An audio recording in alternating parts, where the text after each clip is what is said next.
treasure hunters and their legendary finds. The winter wind howled through the small German village of Neu-Buckow in Mecklenburg, carrying with it the promise of snow and the whispers of ancient tales. Inside a modest home, warmed only by a struggling hearth, a 7-year-old boy sat transfixed, his blue eyes wide with wonder as his father's voice transported him across centuries and continents to a world of heroes, gods, and epic battles. The year was 1829, and Heinrich Schliemann was experiencing the moment that would define his entire existence, the first time he heard the story of Troy. Ernst Schliemann, a Protestant minister fallen on hard times, had little to offer his son materially. The family lived in near poverty, their circumstances strained by scandal and financial difficulties that had reduced them from comfortable respectability to the margins of rural German society. But Ernst possessed something more valuable than gold to young Heinrich, a vivid imagination and a gift for storytelling. That evening, as the fire crackled and cast dancing shadows on the walls, Ernst opened an illustrated history book and began to read about the Trojan War. The story unfolded like magic before the boy's mind.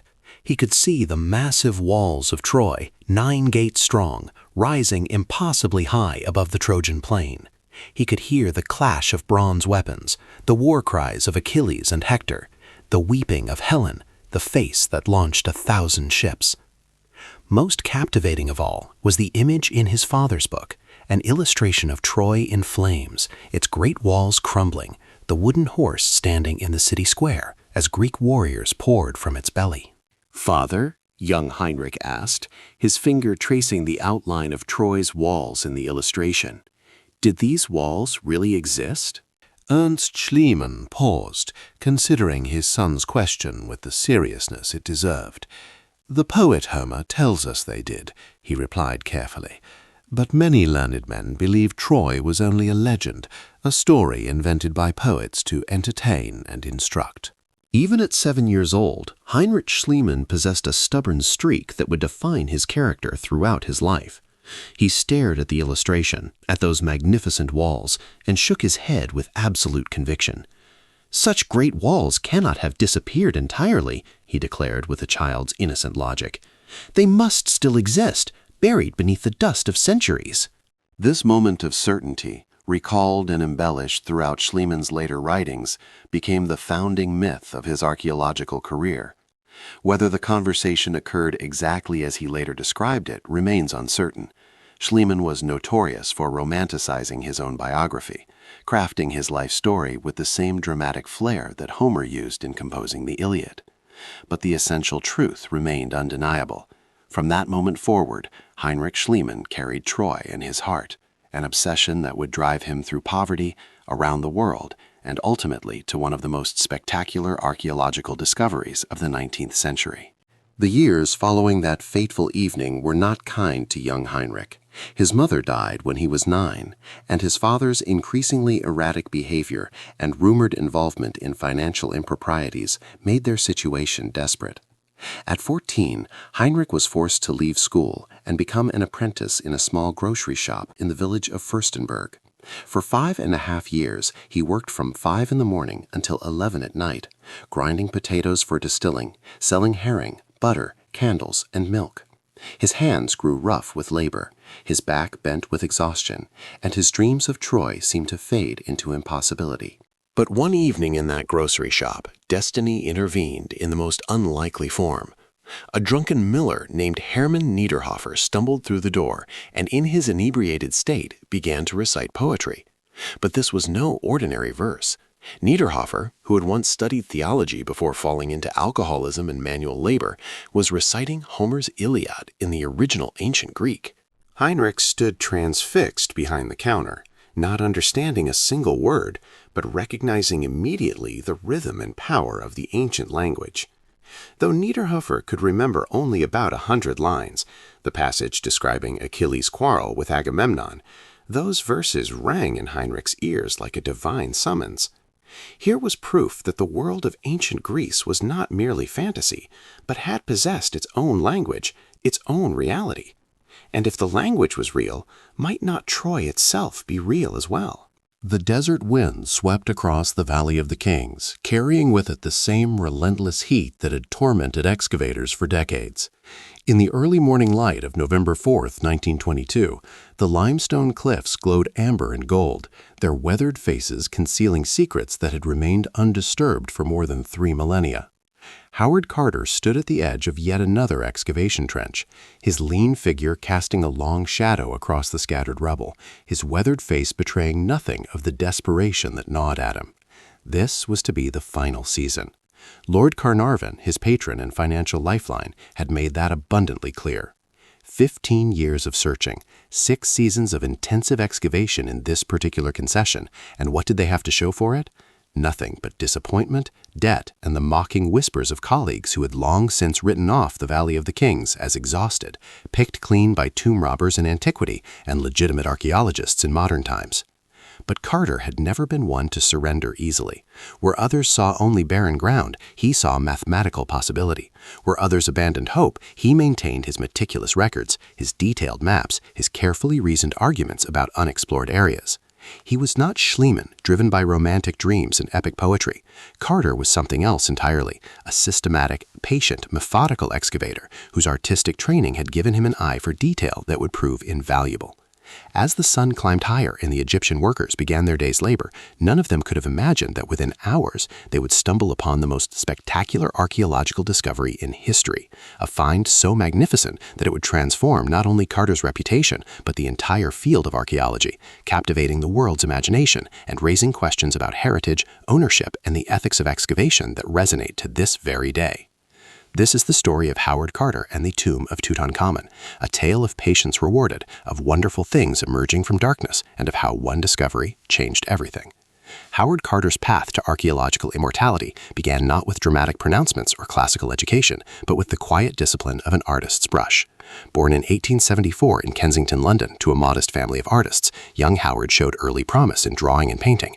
His father, Samuel Carter, was a successful illustrator of animals for newspapers and journals, and he passed on his technical skills to his son with the same methodical precision that would later characterize Howard's archaeological work.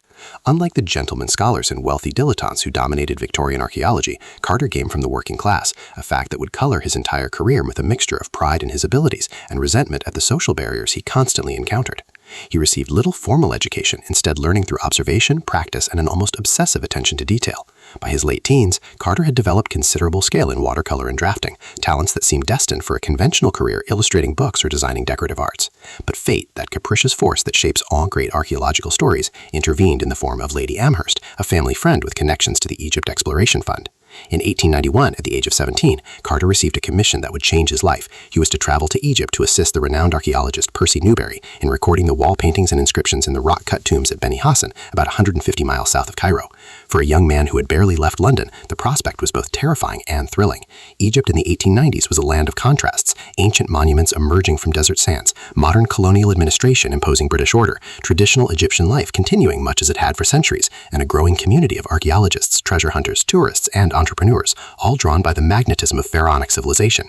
When Carter first descended into the tomb chambers of Beni Hassan, squinting in the uncertain light of candles and oil lamps, he experienced an epiphany that would define his life's work. Here, on walls painted more than 4,000 years earlier, were scenes of daily life rendered in such skill and vitality that they seemed to breathe. Farmers harvesting grain, wrestlers grappling, potters at their wheels, birds captured in mid-flight. His job was to copy these paintings with absolute accuracy, to create a permanent record that scholars could study without traveling to Egypt. It was exacting work that required not only artistic ability, but also patience, precision, and a willingness to endure discomfort, the stifling heat, the dust, the cramped stasis, the insects, the isolation. But Carter thrived. He spent hours, days, weeks in those tombs, his brush capturing every detail, every subtle gradation of color, every line and hieroglyph. In the process, he was learning to see as the ancient artists had seen, to understand the conventions of Egyptian art, to recognize what was significant and what was merely decorative. He was, without quite realizing it, receiving an education in Egyptian civilization that was far more profound than any university could have provided. And he was developing the fundamental skill that would make his later fame possible, the ability to observe carefully, to record accurately, and to recognize when something was extraordinary. Carter's early years in Egypt were a masterclass in practical archaeology, the one conducted without the benefit of formal instruction or academic credentials. After his initial success copying tomb paintings of Beni Hassan, he moved on to similar work at El Bersha, and then to the spectacular site of Deir el-Bahri, where he assisted the Swiss Egyptologist Edouard Naville in recording the magnificent mortuary temple of Queen Hatshepsut. It was here, working under the shadow of the towering cliffs that separated the cultivation from the Valley of the Kings just beyond, that Carter first glimpsed his future hunting ground.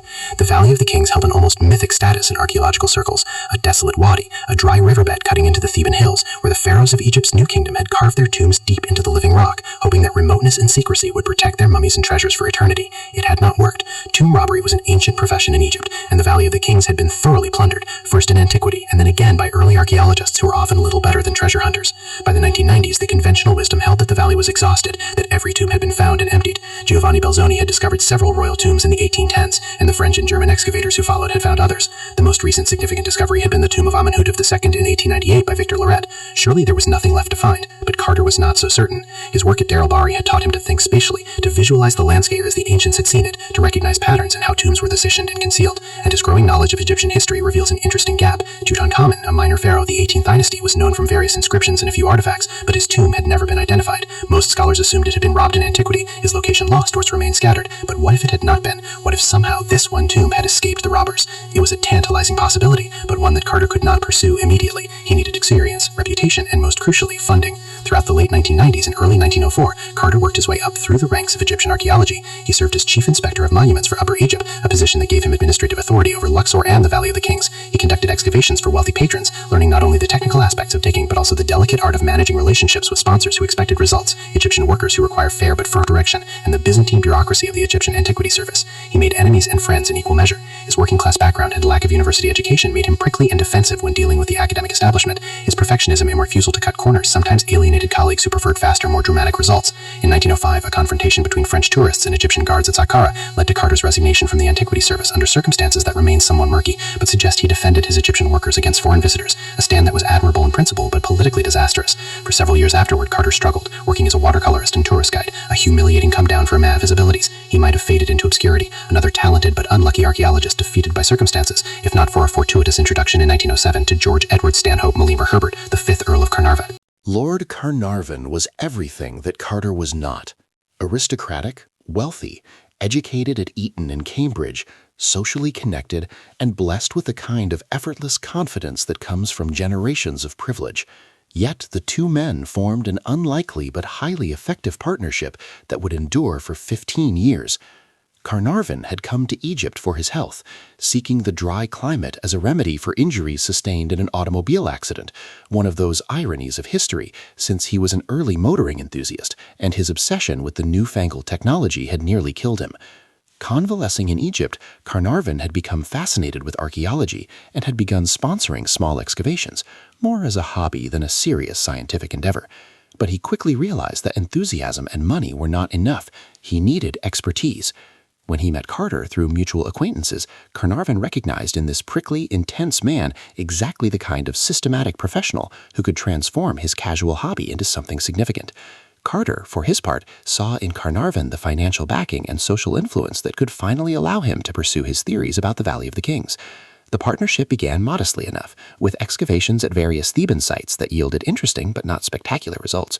Carter was proving his worth, demonstrating that he could manage large-scale operations, keep accurate records, and work within budgets.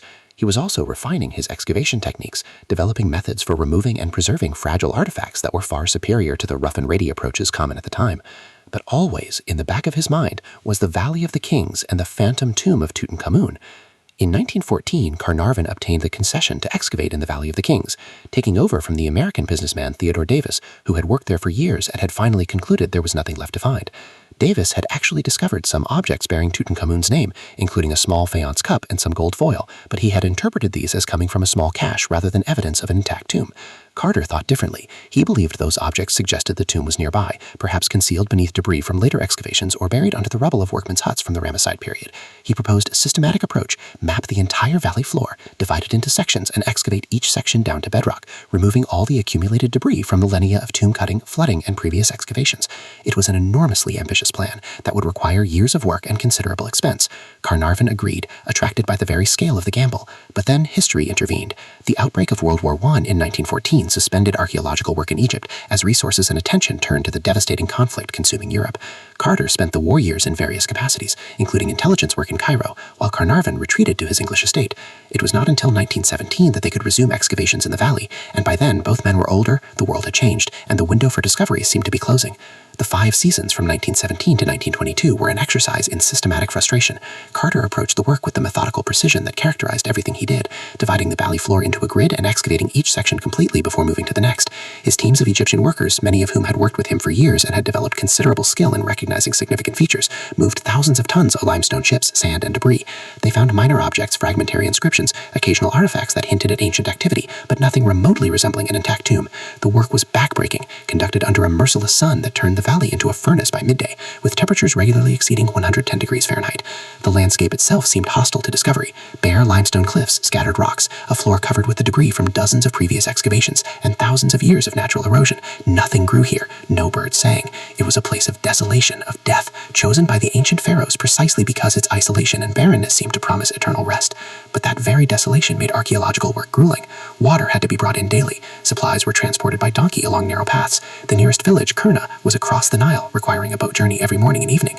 Carter established a routine that became almost ritualistic. Early morning start to take advantage of cooler temperatures, careful supervision of the diggers, meticulous recording of every find, no matter how minor. Hot afternoons spent photographing, drawing, and cataloging. Evenings reviewing the day's work and planning the next day's efforts. He lived in a modest house on the West Bank, surrounded by his books, his notes, his maps, and his growing collection of Egyptian artifacts acquired through legitimate purchases and gifts. He was a bachelor, awkward in social situations, more comfortable with objects than people, sustained by an inner conviction that bordered on obsession. Year after year, the work continued. Year after year, the results were disappointing. Carnarvon's enthusiasm began to wane, replaced by frustration and financial concerns. The excavation was costing him thousands of pounds annually, money that was increasingly difficult to justify when other archaeologists were making spectacular discoveries elsewhere. In 1922, Carnarvon summoned Carter to Highclere Castle, his English estate, for a reckoning. The conversation was difficult. Carnarvon wanted to abandon the Valley of the Kings, to cut his losses and perhaps try excavating elsewhere or simply retire from archaeology altogether. Carter was devastated, but he was also prepared. He brought out his maps, his records, his carefully reasoned arguments. There was one area, he explained, that remained unexcavated, a triangular section near the entrance to the tomb of Ramesses VI, where ancient workmen's huts stood on the surface. He had deliberately left this area for last because excavating it would block access to the Ramesses VI tomb, which was a popular tourist devotion, and would therefore anger the antiquity service. But it was the last unexplored section in his grid. If they gave up now, they would never know what might lie beneath those huts. Carnarvon was skeptical but also moved by Carter's passion. He agreed to fund one final season. If they found nothing, that would be the end. Carter returned to Egypt in the autumn of 1922, knowing that everything depended on the next few months. It was, quite literally, his last chance. On the morning of November 4, 1922, workers began clearing the ancient workmen's huts near the tomb entrance to Ramesses VI. The work was routine, the same tedious process of removing rubble and debris that had occupied them for years. But then, as the sun climbed higher and the heat began to build, one of the water boys, a young Egyptian whose name has been variously recorded as Hussein Abdun Rasul, or simply as unnamed, was digging a hole to set his water jar when his excavation tool struck something that rang with an unmistakable hollow sound. Stone. Worked stone. The boy called out, and within moments workers were carefully clearing around his discovery. What emerged was the top of a stone step, cut into the bedrock, leading downward. Carter was not on site at that exact moment, but when word reached him, he rushed to the excavation. By evening, the workers had cleared enough debris to reveal 12 steps descending into the rock, leading to a sealed doorway. Carter's trained eye immediately recognized the significance. This was the entrance to a tomb, and from the style of the cutting and the level at which it appeared, it dated to be 18th dynasty, the right period for Tutankhamun. But was it intact? Had ancient robbers discovered it? Was it even a royal tomb, or perhaps the burial of a noble or a cache of materials? The sealed doorway bore the impressions of ancient seals, but in light and without proper examination, Carter could not read them clearly. He faced an agonizing decision. Every instinct screamed at him to break through the doorway immediately to discover what lay beyond, but his years of training and his respect for proper procedure restrained him. Lord Carnarvon had funded this work and deserved to be present for the opening. Moreover, rushing could damage whatever lay beyond. Carter made the hardest decision of his life. He ordered the stairway refilled to protect it from potential robbers and sent a telegram to Carnarvon in England. At last have made wonderful discovery in the valley, a magnificent tomb with seals intact. Recovered same for your arrival. Congratulations. Then he waited. The next 3 weeks were agony. Carter was certain that word of the discovery would leak despite his impatience, that robbers would descend in the night and plunder whatever lay beneath. He slept little, made frequent nighttime inspections, and burned with impatience. In England, Carnarvon was equally frustrated by the time required to arrange travel to Egypt. Modern jet flight has made us forget how distant the world was in 1922. The journey from England to Egypt required multiple days by trade and ship, complicated by connections, customs, and countless delays. But finally, on November 23, Carnarvon arrived in Luxon, accompanied by his daughter, Lady Evelyn Herbert, who had inherited her father's interest in Egyptology. The very next day, November 24, the workers removed the debris that had been used to refill the stairway, fully exposing the sealed doorway for the first time since antiquity. The Carter could now examine the seals properly, and what he saw made his heart race. The necropolis seal used for royal burials of the Valley of the Kings, and begins in the town of Tutankhamun. We had 10 and then found Schliemann found the Theanos, with the doorway also showed signs of having been opened and resealed to take away, suggesting that ancient robbers hadn't tainted it. What's stayed when they find the tomb then? Had it been thoroughly plundered, leaving only an empty chamber and a few overlooked scraps? Or have the robbers been interrupted, gone before they could complete their work? There was only one way to find out. The process of opening the tomb was conducted with agonizing slowness, driven by Carter's insistence on documentation and his awareness that the world's eyes would soon be watching. On November 24 and 25, the workers carefully dismantled the sealed doorway, revealing a corridor filled from floor to ceiling with limestone chips, the ancient Egyptian technique for deterring robbers by making it incredibly difficult and time-consuming to reach the burial chamber. But this feeling also showed evidence of ancient tunneling, confirming that robbers had indeed penetrated the tomb at some point. For 2 more days, the workers cleared this corridor, moving the chips in baskets to be examined for any small objects that might have been dropped by the ancient workers or robbers. The corridor descended through the bedrock for approximately 26 feet, then ended in another sealed doorway, this one also bearing Tutankhamun's seals and also showing evidence of ancient reopening and resealing. The tension was unbearable. Carter knew that beyond this door lay either the fulfillment of his life's work or crushing disappointment. On the afternoon of November 26, 1922, with Carnarvon, Lady Evelyn, and a few essential staff members gathered in the narrow corridor, Carter made a small opening in the upper left corner of the sealed doorway. Hot air rushed out, air that had been sealed inside for more than 3,000 years, carrying with it the musty smell of ancient materials. Carter held up a candle to the opening, using the flame both for light and to test for any dangerous gases that might have accumulated. For a moment he could see nothing, his eyes adjusting to the gloom after the brightness of the corridor. Then, slowly, shapes began to emerge from the darkness. Strange animals, statues, gold everywhere, the glint of gold. He was struck silent by what he was seeing, his mind struggling to process the overwhelming visual information. Behind him, Carnarvon could bear the suspense no longer. His voice, tight with tension, echoed in the narrow space. "Can you see anything?" Carter, still staring into the chamber, managed to reply with what would become the most famous 3 words in archaeology. "Yes, wonderful things." It was not eloquent, it was not poetic, but it was absolutely perfectly true. What Carter was seeing through that small opening, illuminated by the flickering candlelight, was a treasure beyond imagination, a time capsule from ancient Egypt, preserved in a state that no one had thought possible. The antechamber, as it would later be called, was a room approximately 12 by 26 feet, and it was packed almost wall to wall with furniture, chests, statues, chariots, alabaster vases, beds shaped like strange mythological animals, gilded couches, ceremonial weapons, and countless other objects, many adorned with gold, semi-precious stones, and intricate decoration. Some objects stood upright, others had fallen or been tossed aside, and everything was covered with a fine layer of dust that sparkled in the candlelight, creating an almost magical atmosphere. This was not the neat, organized arrangement that the ancient priests had created. This was chaos, evidence of the ancient robbery that the seals had suggested. Robbers had entered, had grabbed what they could carry, jewelry and small valuable objects primarily, and had disturbed everything in their search. But crucially, they had not cleared the tomb. Whether they had been interrupted, caught in the act, or simply satisfied with their haul, they had left the vast majority of the burial goods intact. And when the ancient authorities discovered the robbery, they had done their best to restore order, resealing the doors with Tutankhamun's seal, essentially reconsecrating the tomb. All of this flashed through Carter's mind as he stood at that opening, but the details would only become clear in the days and weeks that followed. For now, there was only wonder, pure and overwhelming wonder, and the realization that his gamble had paid off beyond his wildest dreams. The temptation to immediately enter the antechamber and explore must have been nearly irresistible, but once again, Carter's discipline prevailed. Instead of breaking down the door and rushing in like treasure hunters, he enlarged the opening just enough to allow access, and then spent the remainder of November 26 and all of November 27 making preliminary observations, taking notes, and making plans. Portable electric lights were brought in, replacing the candles and allowing much clearer viewing. Photographs were taken through the opening, capturing that first view of the antechamber before any modern person had stepped into it. Carter was already thinking ahead to the monumental task that lay before him. Every single object would need to be cataloged, photographed in situ, drawn, described, and then carefully removed, conserved, and transported to the Egyptian Museum in Cairo. This was not going to be a matter of days or weeks. This was going to take years. But first, there was one crucial question that needed answering. Was this the entire tomb, or was there more? Specifically, was there a burial chamber containing the pharaoh's mummy, or had the robbers or earlier disturbances removed it? On November 27th, Carter and Carnarvon with Lady Evelyn and a few others formally entered the antechamber for the first time, squeezing through the opening and finding themselves in a space so crowded with objects that moving without touching anything was nearly impossible. The room was hot, stuffy, and overwhelming. Everywhere they looked, there were objects of incredible beauty and historical significance. 3 great gilded beds with animal headboards, a golden throne decorated with a domestic scene of the young pharaoh and his wife, dissembled chariots with embossed gold decoration, white-painted wooden chests, alabaster vases, 2 life-size statues of the king standing guard, and dozens of other objects. But Carter's trained eye quickly identified something else. To the north, between the 2 guardian statues, was another sealed doorway, this one plastered over but clearly visible. And to the west was a small opening near the ceiling, beyond which Carter could glimpse more objects piled in what would later be called the annex. The tomb had at least 3 chambers, possibly more. But the northern sealed doorway, guarded by those 2 guardian statues, surely led to the burial chamber.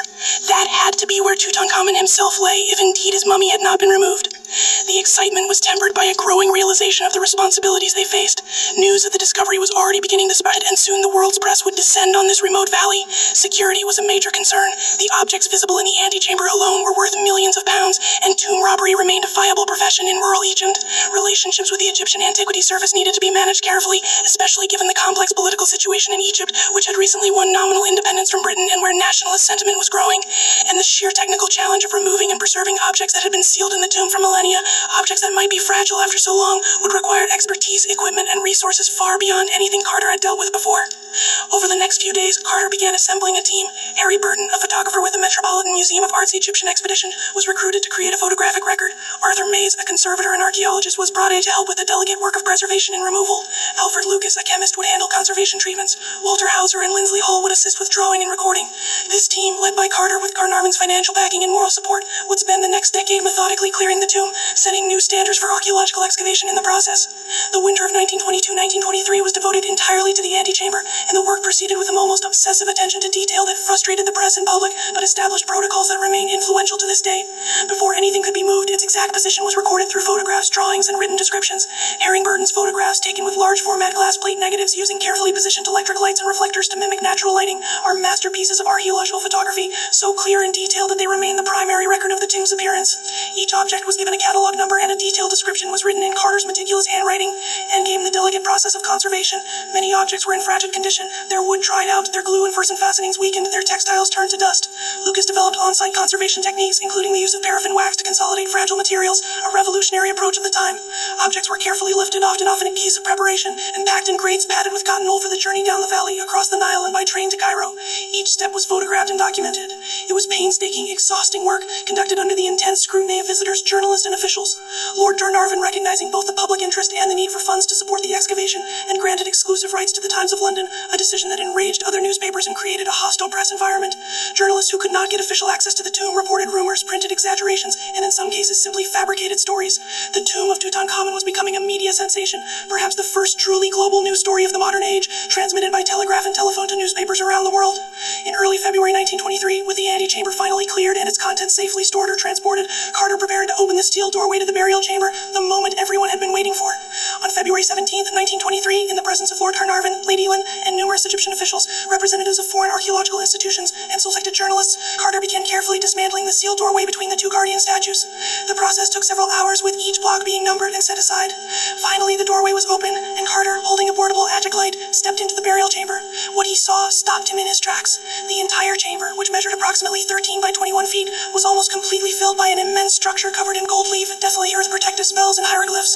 This was the outermost of a series of nested shrines that protected the sarcophagus. It stood nearly to the ceiling, with only about 2 feet of space around its edges, space that was filled with more objects, including ritual paddles, emblems, and lamps. The shrine's doors were sealed and bolted, but not locked, and on the bolt was a clay seal, intact, proving that whatever lay inside it had not been disturbed since the ancient priests had sealed it. For the first time in the history of Egyptology, an archaeologist was standing before the intact burial of an Egyptian pharaoh. When Carter and Carnarvon first first peered into the narrow space between the shrine and the wall and saw that unbroken seal, they realized they had achieved something previously thought impossible.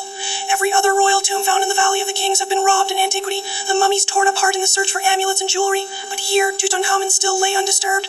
The moment was overwhelming, all the more so because it represented not just the discovery, but the validation of Carter's years of patient, systematic work. This was not luck, this was not accident, this was the result of methodical searching, careful reasoning, and stubborn refusal to accept conventional wisdom. The opening of the nested shrines, the discovery of the sarcophagus, and finally the revelation of the mummy itself would take many months, extending through 1923 and into 1924, and each phase brought new wonders and new challenges. The outermost shrine, when finally opened in February 1924, revealed a second shrine inside it, also sealed. The second shrine contained a third, and the third contained a fourth. Each shrine was constructed of gilded wood panels that had to be carefully dismantled and removed through the narrow doorways, a process made extraordinarily difficult by the tight spaces and the weight of the massive panels. It was like solving a giant puzzle in reverse, and every move risked damaging priceless artifacts. Between the shrines were ritual objects, magical oars to row the sun god's boat through the underworld, gilt wooden statues of protective goddesses, and votive objects. When the fourth and innermost shrine was finally opened, it revealed a quartzite sarcophagus, its lid cracked but still intact, decorated with protective goddesses carved in relief at each corner.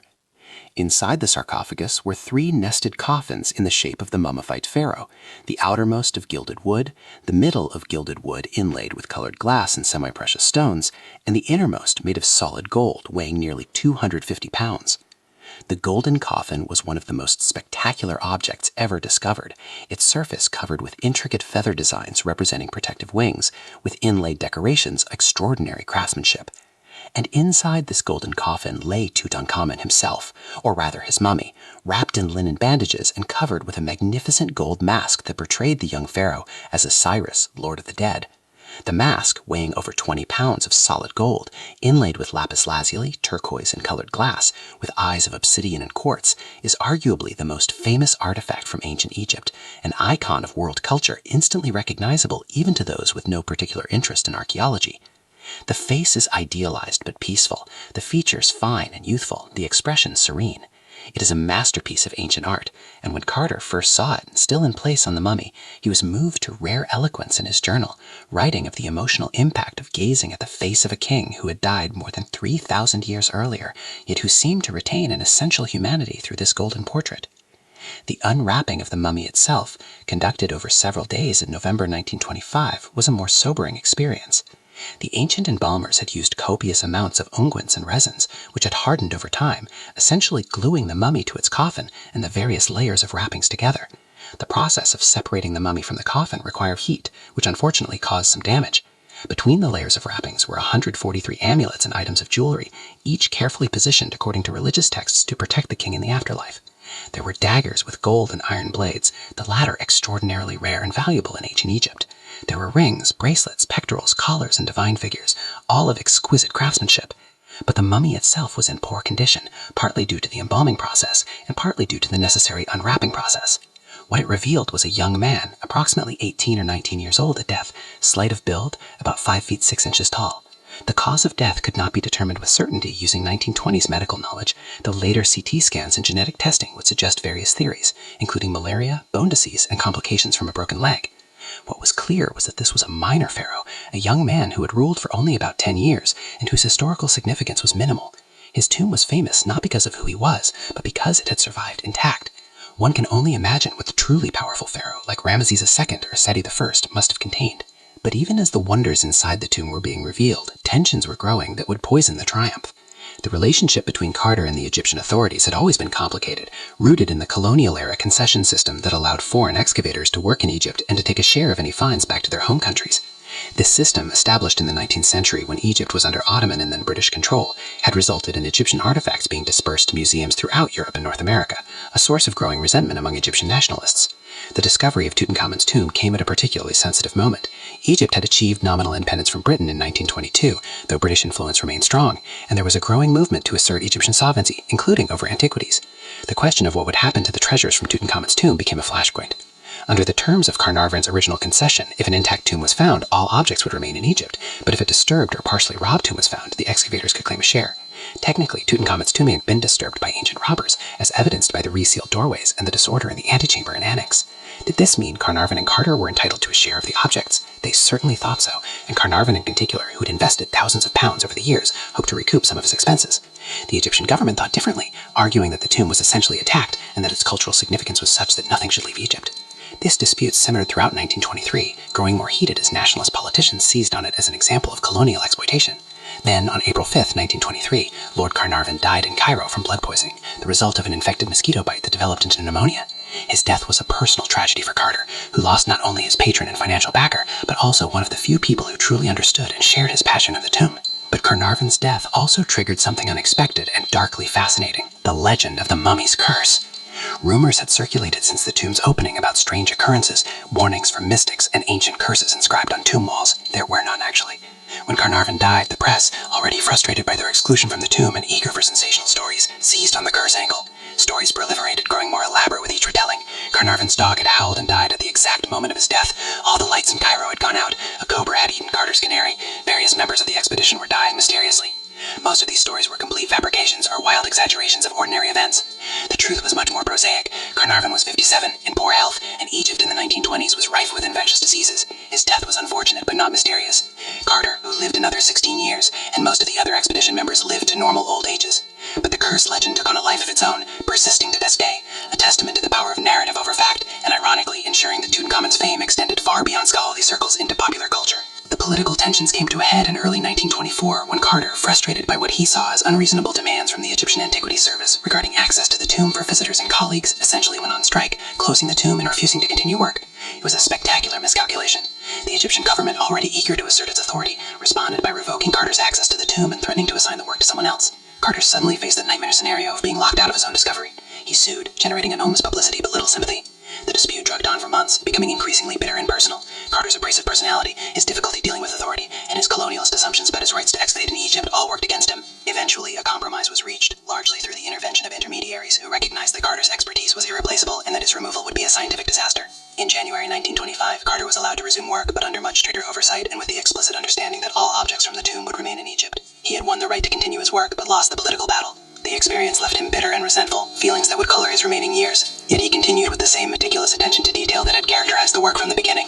The clearance of the burial chamber, the dismantling of the shrines, the examination of the mummy, and finally the excavation of the annex and the small treasure chamber beyond the burial chamber, which contained more incredible objects, including the canopic shrine with its miniature coffins containing the king's internal organs, continued through 1925, 1926, and 1927.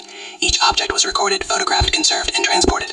By the time the work was officially completed in 1932, 10 years had passed since that first glimpse through the opening. 10 years of painstaking labor that had produced an archive of photographs, drawings, and notes remains one of the great achievements of archaeological documentation. The objects themselves, more than 5,000 individual items, ranging from monumental shrines to tiny beads, were all eventually displayed in the Egyptian Museum at Cairo, where most remain to this day, with a selection currently being prepared for the new Grand Egyptian Museum near Giza. The tomb of Tutankhamun transformed archaeology in multiple ways. Most obviously, it demonstrated the incredible rewards of systematic patient excavation and proved that remarkable discoveries were still possible even in areas considered exhausted. Carter's methods, particularly his insistence on thorough documentation before removal, and his development of on-site conservation techniques, became models for future excavations. The extensive photographic record created by Harry Burton established photography as an essential archaeological tool, not merely a way of recording discoveries, but a fundamental part of the interpretive process. The discovery also transformed public understanding of and engagement with archaeology.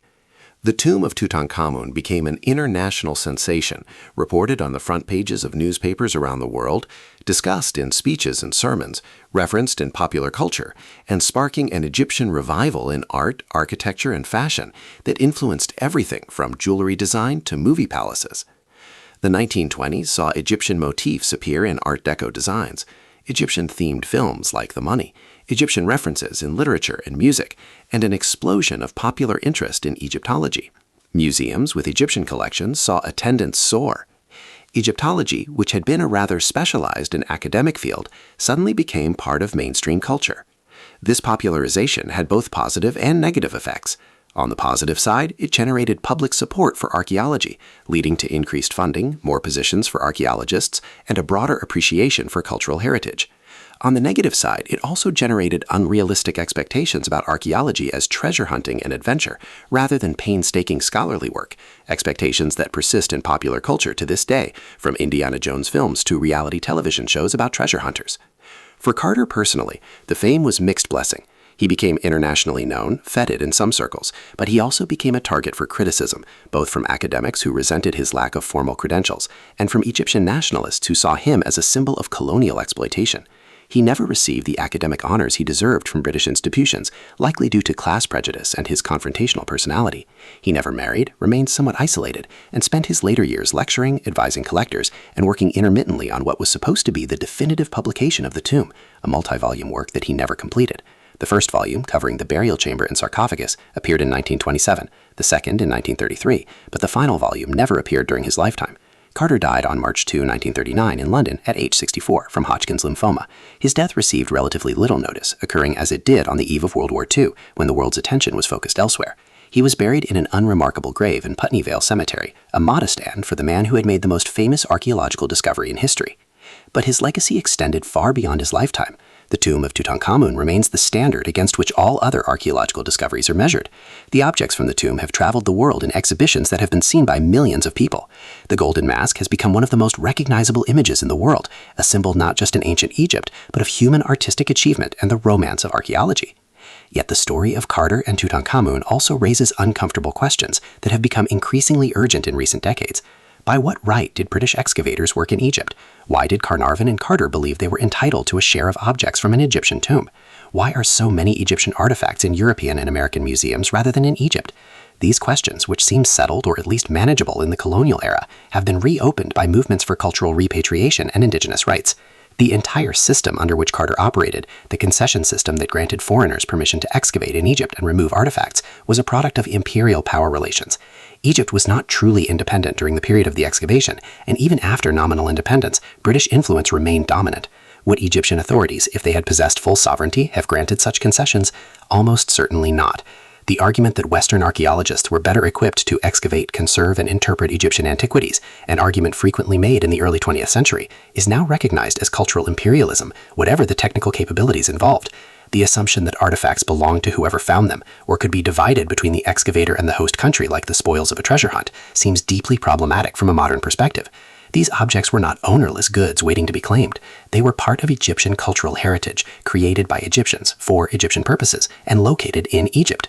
The fact that Carter meticulously documented and carefully conserved them does not change the fundamental question of ownership. Today, museums around the world are grappling with these issues, facing calls to return artifacts acquired under colonial conditions. Egypt has repeatedly requested the return of significant objects, including the Rosetta Stone from the British Museum and the bust of Nefertiti from Berlin, with mixed success. The objects from Tutankhamun's tomb largely remain in Egypt, but only because the political situation in the 1920s prevented their removal, not because of any principled agreement about ownership. If Carnarvon had lived, if Carter had been more diplomatically skilled, if the Egyptian nationalist movement had been less powerful, many objects might now be in English museums or private collections. From today's perspective, we can appreciate that this would have been a cultural catastrophe, but we should also recognize how contingent the outcome was. The story of Carter and Tutankhamun is for us a story about more than archaeological method or spectacular discovery.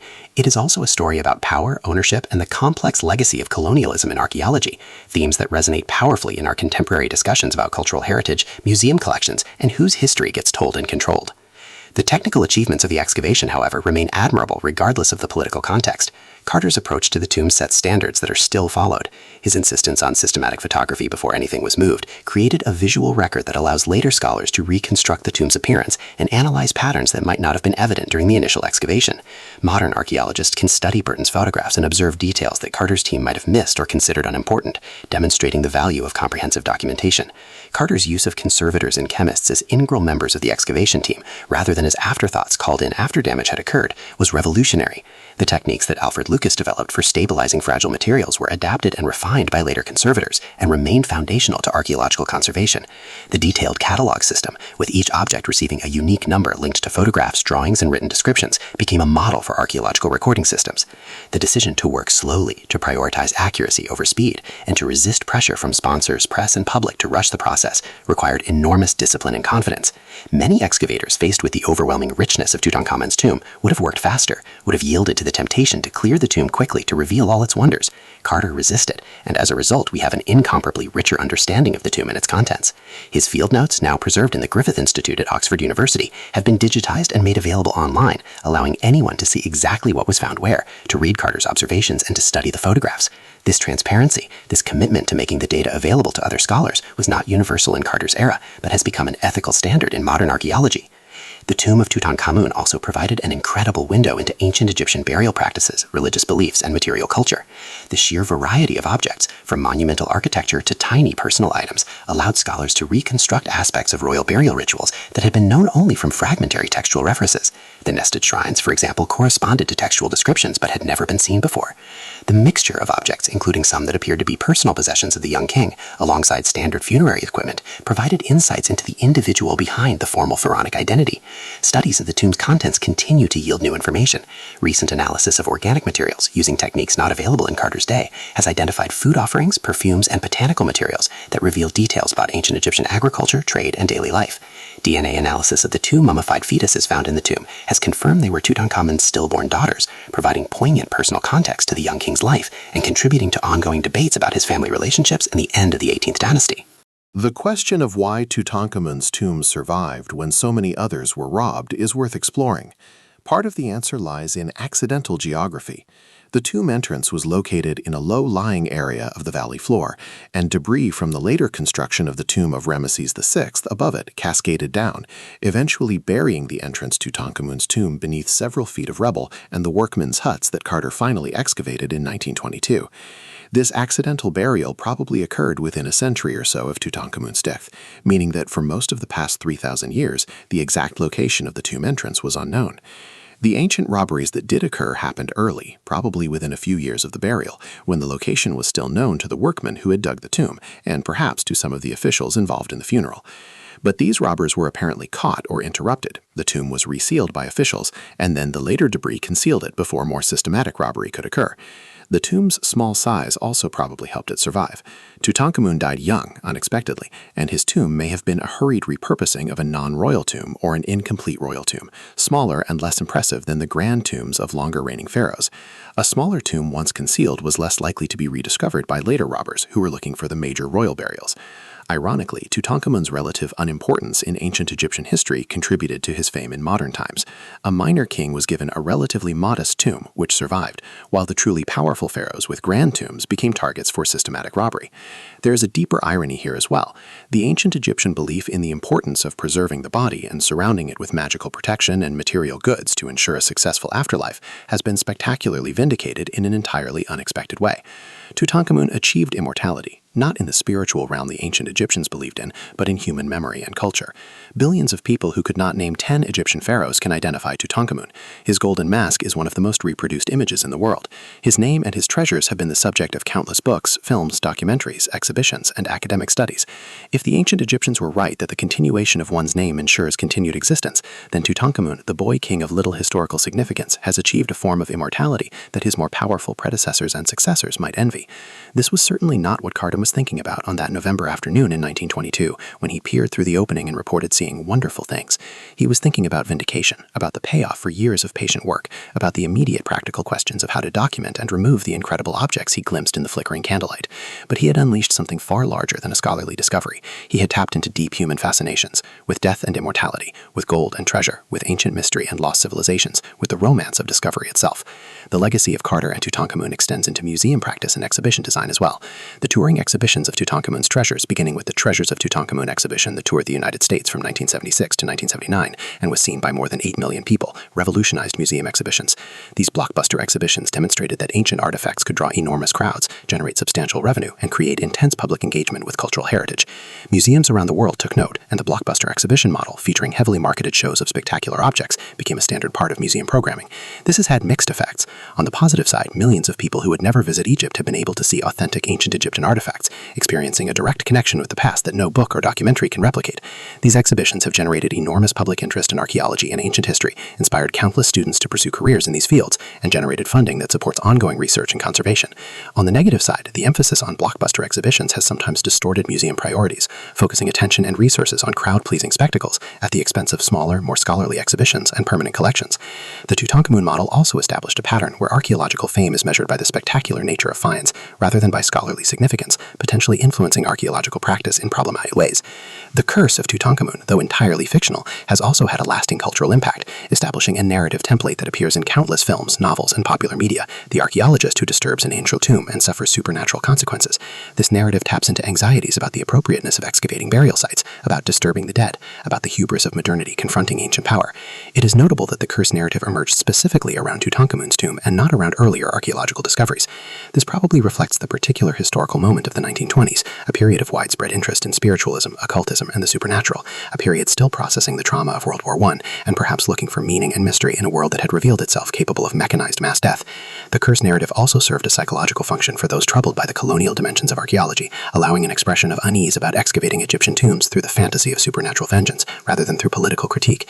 The mummy's curse became a way of articulating, in displaced form, legitimate questions about the ethics of excavation and artifact removal.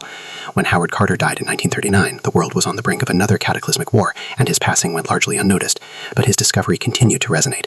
During World War II, with Egypt a strategic theater of operations, the treasures of Tutankhamun remained in Cairo, and their survival through the war years, when so much of Europe's cultural heritage was destroyed or damaged, was seen as almost miraculous.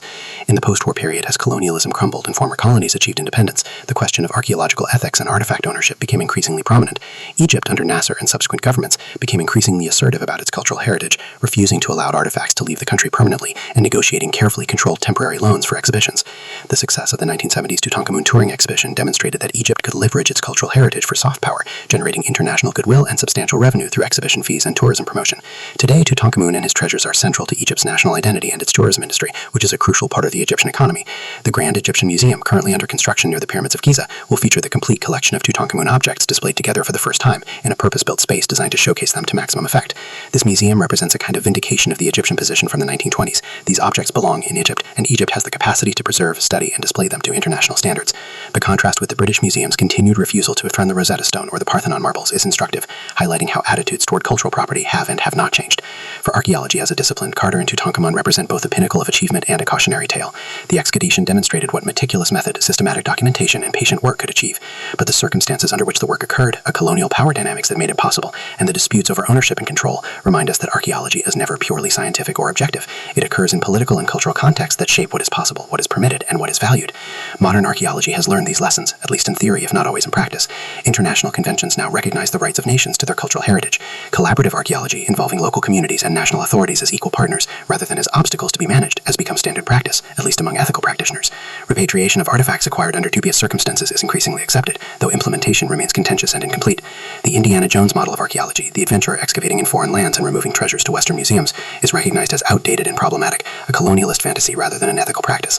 Yet the romance of discovery, the excitement of revealing what has been hidden for millennia, remains a powerful draw, and the story of Howard Carter appearing in Tutankhamun's tour and seeing wonderful things continues to inspire new generations of archaeologists, historians, and heritage professionals, even as they work with very different ethical frameworks than Carter's. The wonderful things that Carter saw that November day in 1922 were wonderful not only for their beauty, craftsmanship, and material value, but for what they represented: a direct, unmediated connection with the ancient past, a glimpse into the lives, beliefs, and material culture of people who lived more than 3,000 years ago.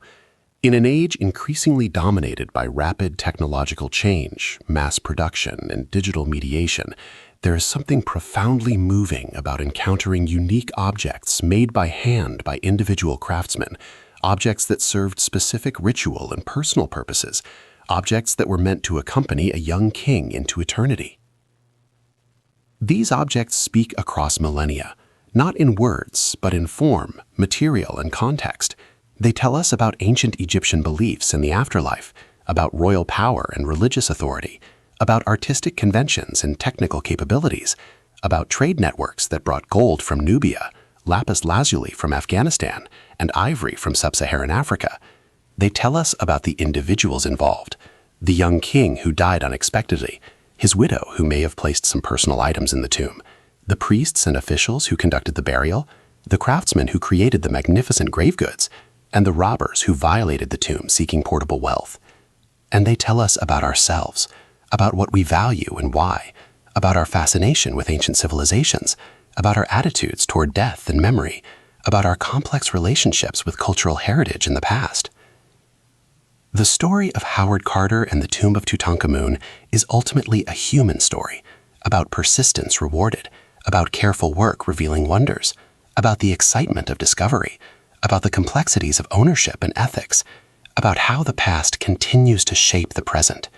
It is a story that has been told countless times in countless forms, yet it retains its power to move and inspire, to raise questions and provoke thought, to remind us that beneath the sand and stone, beneath the accumulated layers of time and forgetting, wonderful things await discovery, if we have the patience, the skill, and the ethical awareness to seek them responsibly.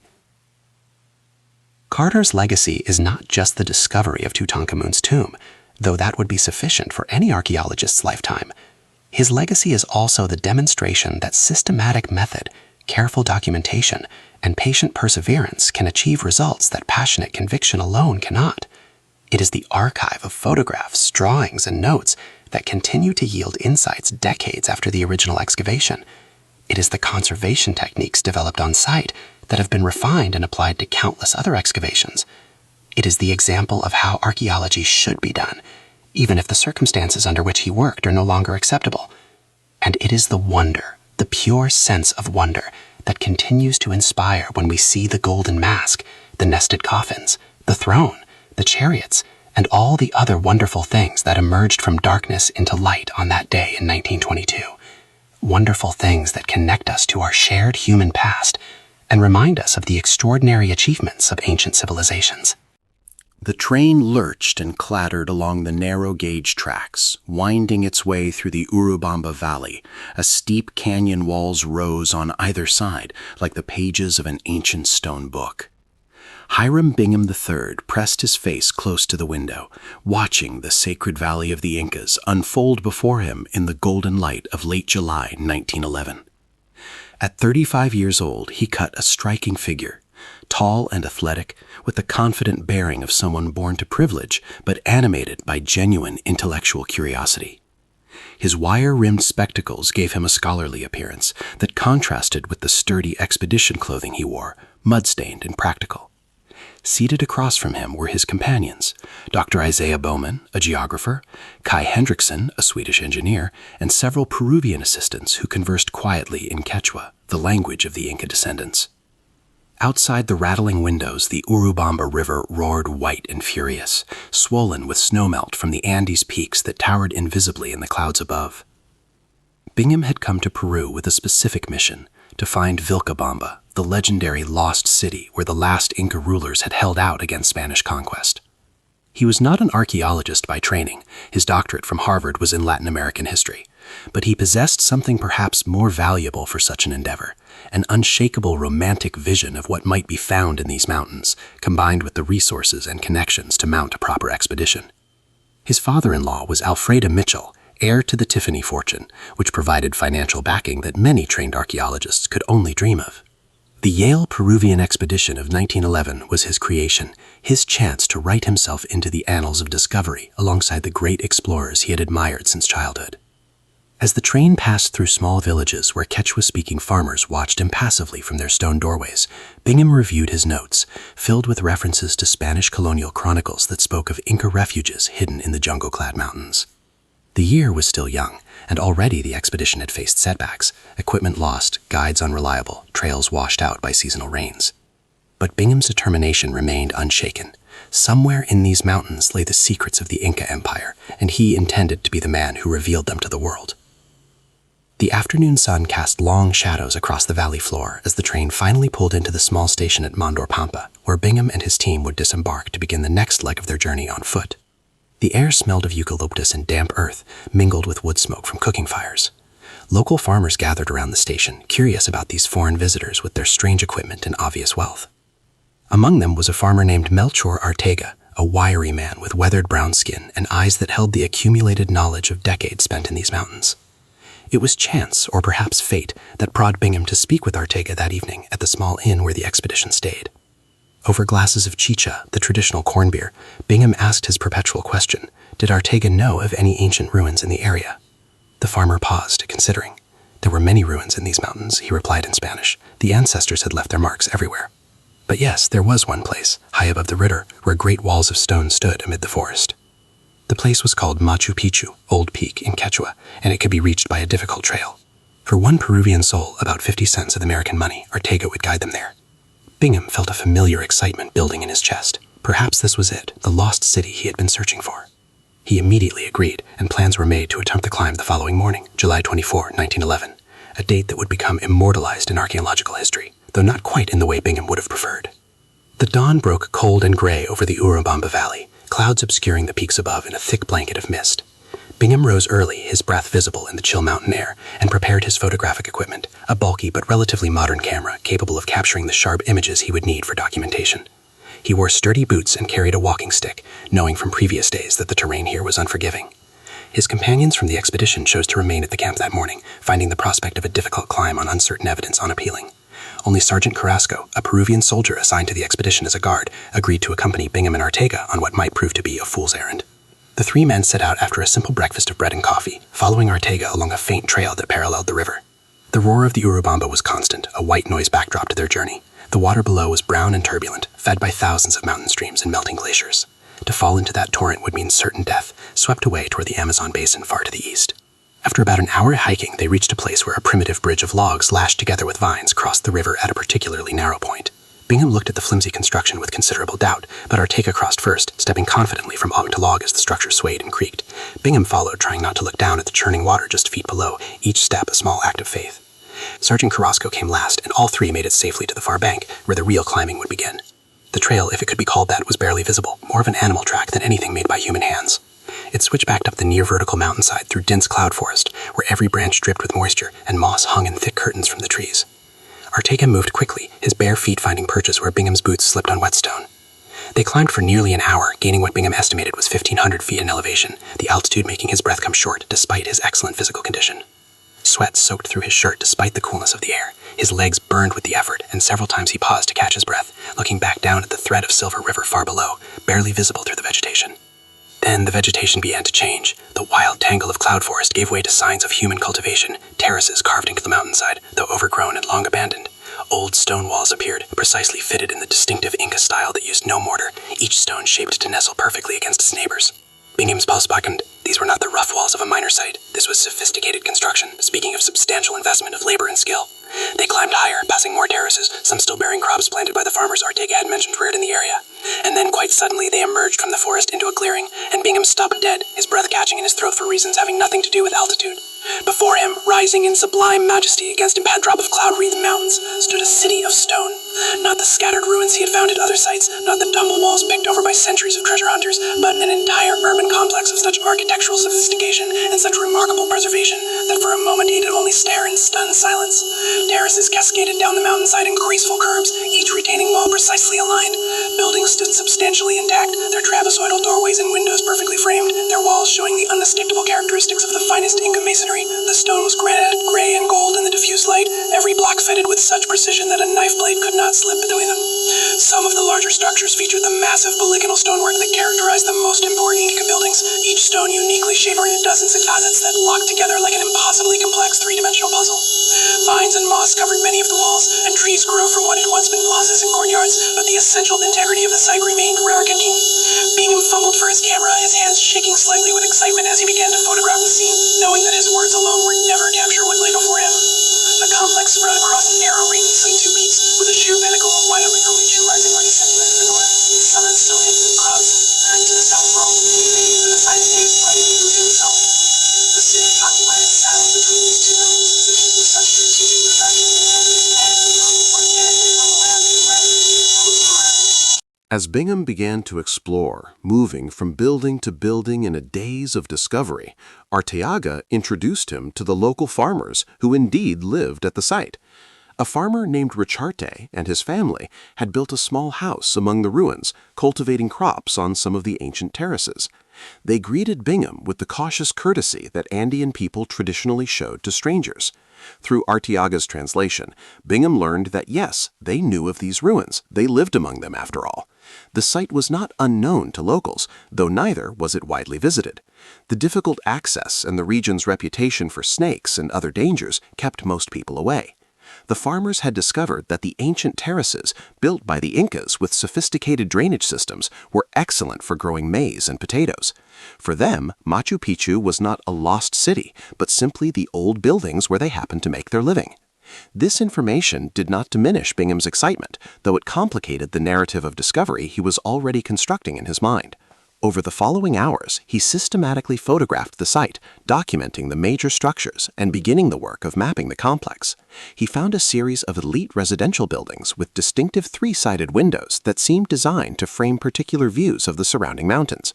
He discovered what appeared to be a temple precinct centered on a large stone carved into the shape of a sundial or astronomical observation device, later called the Intihuatana, or hitching post of the sun. He explored terraces and stairways, fountains fed by a sophisticated aqueduct system that still carried water from a spring above the site, and what seemed to be ceremonial platforms with commanding views over the Urubam Valley. The most impressive single feature was a temple wall displaying the finest stonework Bingham had ever seen, each block perfectly formed and fitted, the wall curving gently in a way that required extraordinary engineering skill. As the afternoon light began to slant golden across the stone, painting the granite in warm tones and casting dramatic shadows, Bingham stood on one of the highest terraces and surveyed the entire complex. His mind raced with questions. Who had built this place? When it had been constructed? What was its purpose? Why was it eventually abandoned, left to the creeping embrace of the forest? The Spanish chronicles he had studied so carefully made no mention of a city matching this description. Either the Spanish conquistadors had never found it, or they had not considered it important enough to record. Bingham believed he had found Vilcabamba, the last refuge of the Inca resistance. Later scholars would prove this wrong. Vilcabamba lay elsewhere, deeper in the jungle. But in that moment, standing amid the stone remnants of a civilization that had built without iron tools, without the wheel, without written language, yet created such sophisticated architecture, Bingham felt certain he stood at a pivot point in history.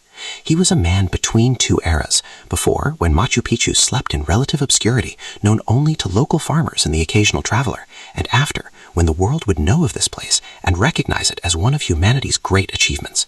He took a final photograph as the sun descended toward the western peaks, the light turning from gold to amber to deep orange, the stone city glowing as if from some internal fire. Then, as shadows filled the valleys below and the first stars appeared in the darkening sky above Huayna Picchu, he began the descent back to base camp, his mind already planning the return expeditions that would follow. That night, by lamplight in his tent, Bingham wrote in his journal in his neat, scholarly hand, "Would anyone believe what I have found?" He described the stonework, the setting, the remarkable preservation. He was not the first person to see Machu Picchu. That credit belonged to its builders and to the unbroken chain of local people who had known of its existence for generations. But he would be the person who brought it to global attention, who made it matter in the discourse of Western archaeology and cultural appreciation. This distinction between physical discovery and epistemological discovery, between being the first to see something versus being the first to make it known and significant within particular knowledge systems, would become central to later debates about his legacy. News of the find reached Yale University and Bingham's sponsors with predictable excitement. The National Geographic Society, which had provided partial funding for the expedition, immediately saw the potential for dramatic stories and images. Bingham returned to Machu Picchu in 1912 with a much larger team, including archaeologists, osteologists, and engineers. This second expedition began the work of clearing vegetation from the site, revealing more of its extent and sophistication. They discovered that the complex was far larger than initially apparent, with more than 200 structures spread across the ridge. The terracing system included more than 100 separate agricultural platforms, demonstrating a sophisticated understanding of soil management, drainage, and microclimate manipulation. The expedition mapped the aqueduct system, which brought water from a spring high on Machu Picchu mountain through a series of 16 fountains, each slightly lower than the last, demonstrating precise hydraulic engineering. Bingham's team discovered burial caves containing mummified remains and brave goods, which they carefully removed for study. This excavation work, conducted over multiple seasons in 1912, 1914, and 1915, eventually yielded a substantial collection of artifacts: ceramic vessels showing various Inca pottery styles, bronze and copper implements, stone tools, personal ornaments, and human skeletal remains. All of this material was packed carefully and shipped to to Yale University for analysis and listed in the Bingham Museum under agreements with the Peruvian government that Bingham believed permitted such removal for scientific study. The understanding, as Bingham explained it, was that the materials would be studied and eventually returned to Peru. However, the details of these agreements, conducted in an era of very different attitudes toward cultural property and indigenous heritage, would become the subject of heated dispute nearly a century later. As Bingham's teams worked at the site, clearing vegetation and excavating structures, more details of Machu Picchu's sophistication emerged. The residential architecture showed clear class distinctions, elite housing with fine stonework and multiple rooms, versus simpler structures for servants or workers. The ceremonial center occupied the highest point on the ridge, accessed by steep stone stairways. The Temple of the Three Windows overlooked the sunrise, its openings precisely oriented. The Intihuatana stone occupied a prominent pyramid-like platform, positioned to cast specific shadows at significant times in the agricultural calendar. The entire site demonstrated an integration of architecture with landscape that went beyond mere practical considerations into the realm of sacred geography. The Incas had not simply built on this mountain, they had created a synthesis of natural and constructed environment that made the entire site a kind of three-dimensional mandala, a representation in stone of their cosmological beliefs and their relationship with the surrounding peaks they considered divine. Bingham developed theories about Machu Picchu's purpose based on what he found. The discovery of numerous skeletal remains made that be female led him to propose that the site had been a sanctuary for the Virgins of the Sun, the Aklas, women dedicated to religious service in Inca society. He wrote eloquently about imagining these consecrated women living in the stone buildings, weaving fine textiles for religious ceremonies, and maintaining the sacred fires. This romantic interpretation fit nicely with Western stereotypes about ancient civilizations and made for compelling narrative in his writings. However, later analysis of the skeletal remains using more advanced techniques demonstrated that Bingham had been wrong. The remains included both males and females in roughly equal proportions and showed evidence of hard physical labor inconsistent with the supposedly sheltered lives of the Aklas. Machu Picchu was not a convent, but likely a royal estate, built by the Inca Emperor Pachacuti in the mid-15th century as a retreat and ceremonial center. The site would have housed the emperor's retinue, servants, administrators, and the workers who maintained the agricultural terraces that fed the population. When Bingham's first detailed account of Machu Picchu appeared in the April 1913 issue of National Geographic magazine, it created an immediate sensation. The photographs were spectacular, the stone city emerging from mist, framed by dramatic mountain peaks, mysterious and beautiful. Bingham's prose was equally evocative, emphasizing the discovery narrative, the difficult journey, the moment of first sight. He wrote of a lost city hidden in the clouds for centuries, waiting to be found by intrepid explorers. The article made Machu Picchu famous virtually overnight and established Bingham's reputation as a great explorer archaeologist. It also established a problematic narrative framework that downplayed or erased the local knowledge that had led him to the site in the first place. In Bingham's published accounts, Melchor Arteaga featured primarily as a guide, a supporting character in someone else's story of discovery. The farmers living at the site were mentioned, but not centered. The narrative focused on Bingham himself, his journey, his first sight of the ruins, his recognition of their significance. This was partly a function of the storytelling conventions of the era, which emphasized individual achievement and heroic exploration. It was also a reflection of the colonial dynamics that shaped early 20th century archaeology, where Western scholars claimed authority to interpret and assign meaning to the material remains of non-Western cultures, often with little regard for the perspectives or knowledge of descendant communities. The fame that came from the National Geographic articles transformed Bingham's career. He became a celebrity explorer, invited to lecture at prestigious venues, courted by geographic and archaeological societies. When the United States entered World War I, he joined the Army Air Service and eventually commanded an aviation school, showing the same organizational abilities that had made his Peruvian expedition successful. After the war, he entered politics, serving as Connecticut's lieutenant governor and later as a U.S. senator. His political career was competent but undistinguished. He would always be remembered primarily for Machu Picchu, his legacy bound to that stone city in the clouds, whether he actively promoted it or not. Meanwhile, at Yale University, the Machu Picchu collection remained in storage and display at the Peabody Museum, a remarkable assemblage of materials documenting Inca culture at one of its most significant sites. Scholars studied the artifacts, publishing papers on Inca ceramics, metallurgy, and burial practices. The skeletal remains were analyzed and reanalyzed as anthropological techniques advanced. Students learned from these materials, handling actual Inca artifacts, seeing firsthand the sophistication of this civilization. From Yale's perspective, the collection served exactly the purpose for which it had been removed: scientific study and education. From an increasingly different perspective in Peru, however, the collection represented something else entirely: cultural patrimony taken from its homeland and never returned, as promised, held by a wealthy American institution, while Peru itself lacked access to materials from its own heritage. The dispute over the Machu Picchu artifact simmered quietly for decades, occasionally flaring into public debate but never fully resolving. Peru maintained that Bingham had been granted permission only to temporarily remove materials for study, with the explicit understanding that they would be returned. Yale contended that the materials had been legally obtained, and no time limit had been specified for their return, and that in any case, decades of conservation and study had created scholarly investment that gave Yale legitimate claim to retain at least some of the collection. The debate involved complex questions about cultural property, colonial legacies, the ethics of archaeological removal, and the nature of international agreements made in an era of very different power dynamics. The matter finally came to a head in the early 21st century as Peru began pressing more forcefully for repatriation. In 2005, Peru formally requested the return of all artifacts taken by Bingham. When Yale declined, Peru threatened legal action. The case attracted international attention, becoming a high-profile example of the broader debates about repatriation that were happening at museums worldwide. Indigenous and descendant communities were increasingly asserting their rights to cultural materials held by Western institutions, challenging the assumptions that had justified removal in the first place. The question was not simply who legally owned these artifacts, but who had the moral right to them, and what obligations institutions had to communities of origin. After years of negotiation and legal maneuvering, Yale and Peru reached an agreement in 2010. Yale agreed to return the artifacts, acknowledging Peru's claim to ownership while retaining rights to continue studying materials that remained in New Haven for research purposes. The first shipment of materials returned to Peru in March 2011, exactly 100 years after Bingham's first expedition. Further shipments followed, eventually returning the bulk of the collection to Peru, where it would be housed in a museum in Cusco dedicated to Machu Picchu. The return ceremony was emotionally charged, attended by Peruvian officials who spoke of the restoration of national patrimony and the correction of historical injustice. For many Peruvians, the return of the Machu Picchu collection was about more than artifacts. It was about recognition of Peru's sovereignty over its own cultural heritage and a repudiation of the colonial attitudes that had justified removal in the first place. This resolution came too late for Bingham himself, who had died in 1956 at age 80, still celebrated as the discoverer of Machu Picchu, but also beginning to be questioned about the accuracy and appropriateness of that claim. His personal papers, preserved at Yale, reveal a more complex figure than either the heroic explorer of popular imagination or the colonial appropriator of revisionist critique. Bingham was genuinely fascinated by interculture and worked to bring serious scholarly attention to their achievements at a time when pre-Columbian civilizations were often dismissed or exoticized. His expeditions were relatively well organized and documented, producing records that have value beyond the artifacts themselves.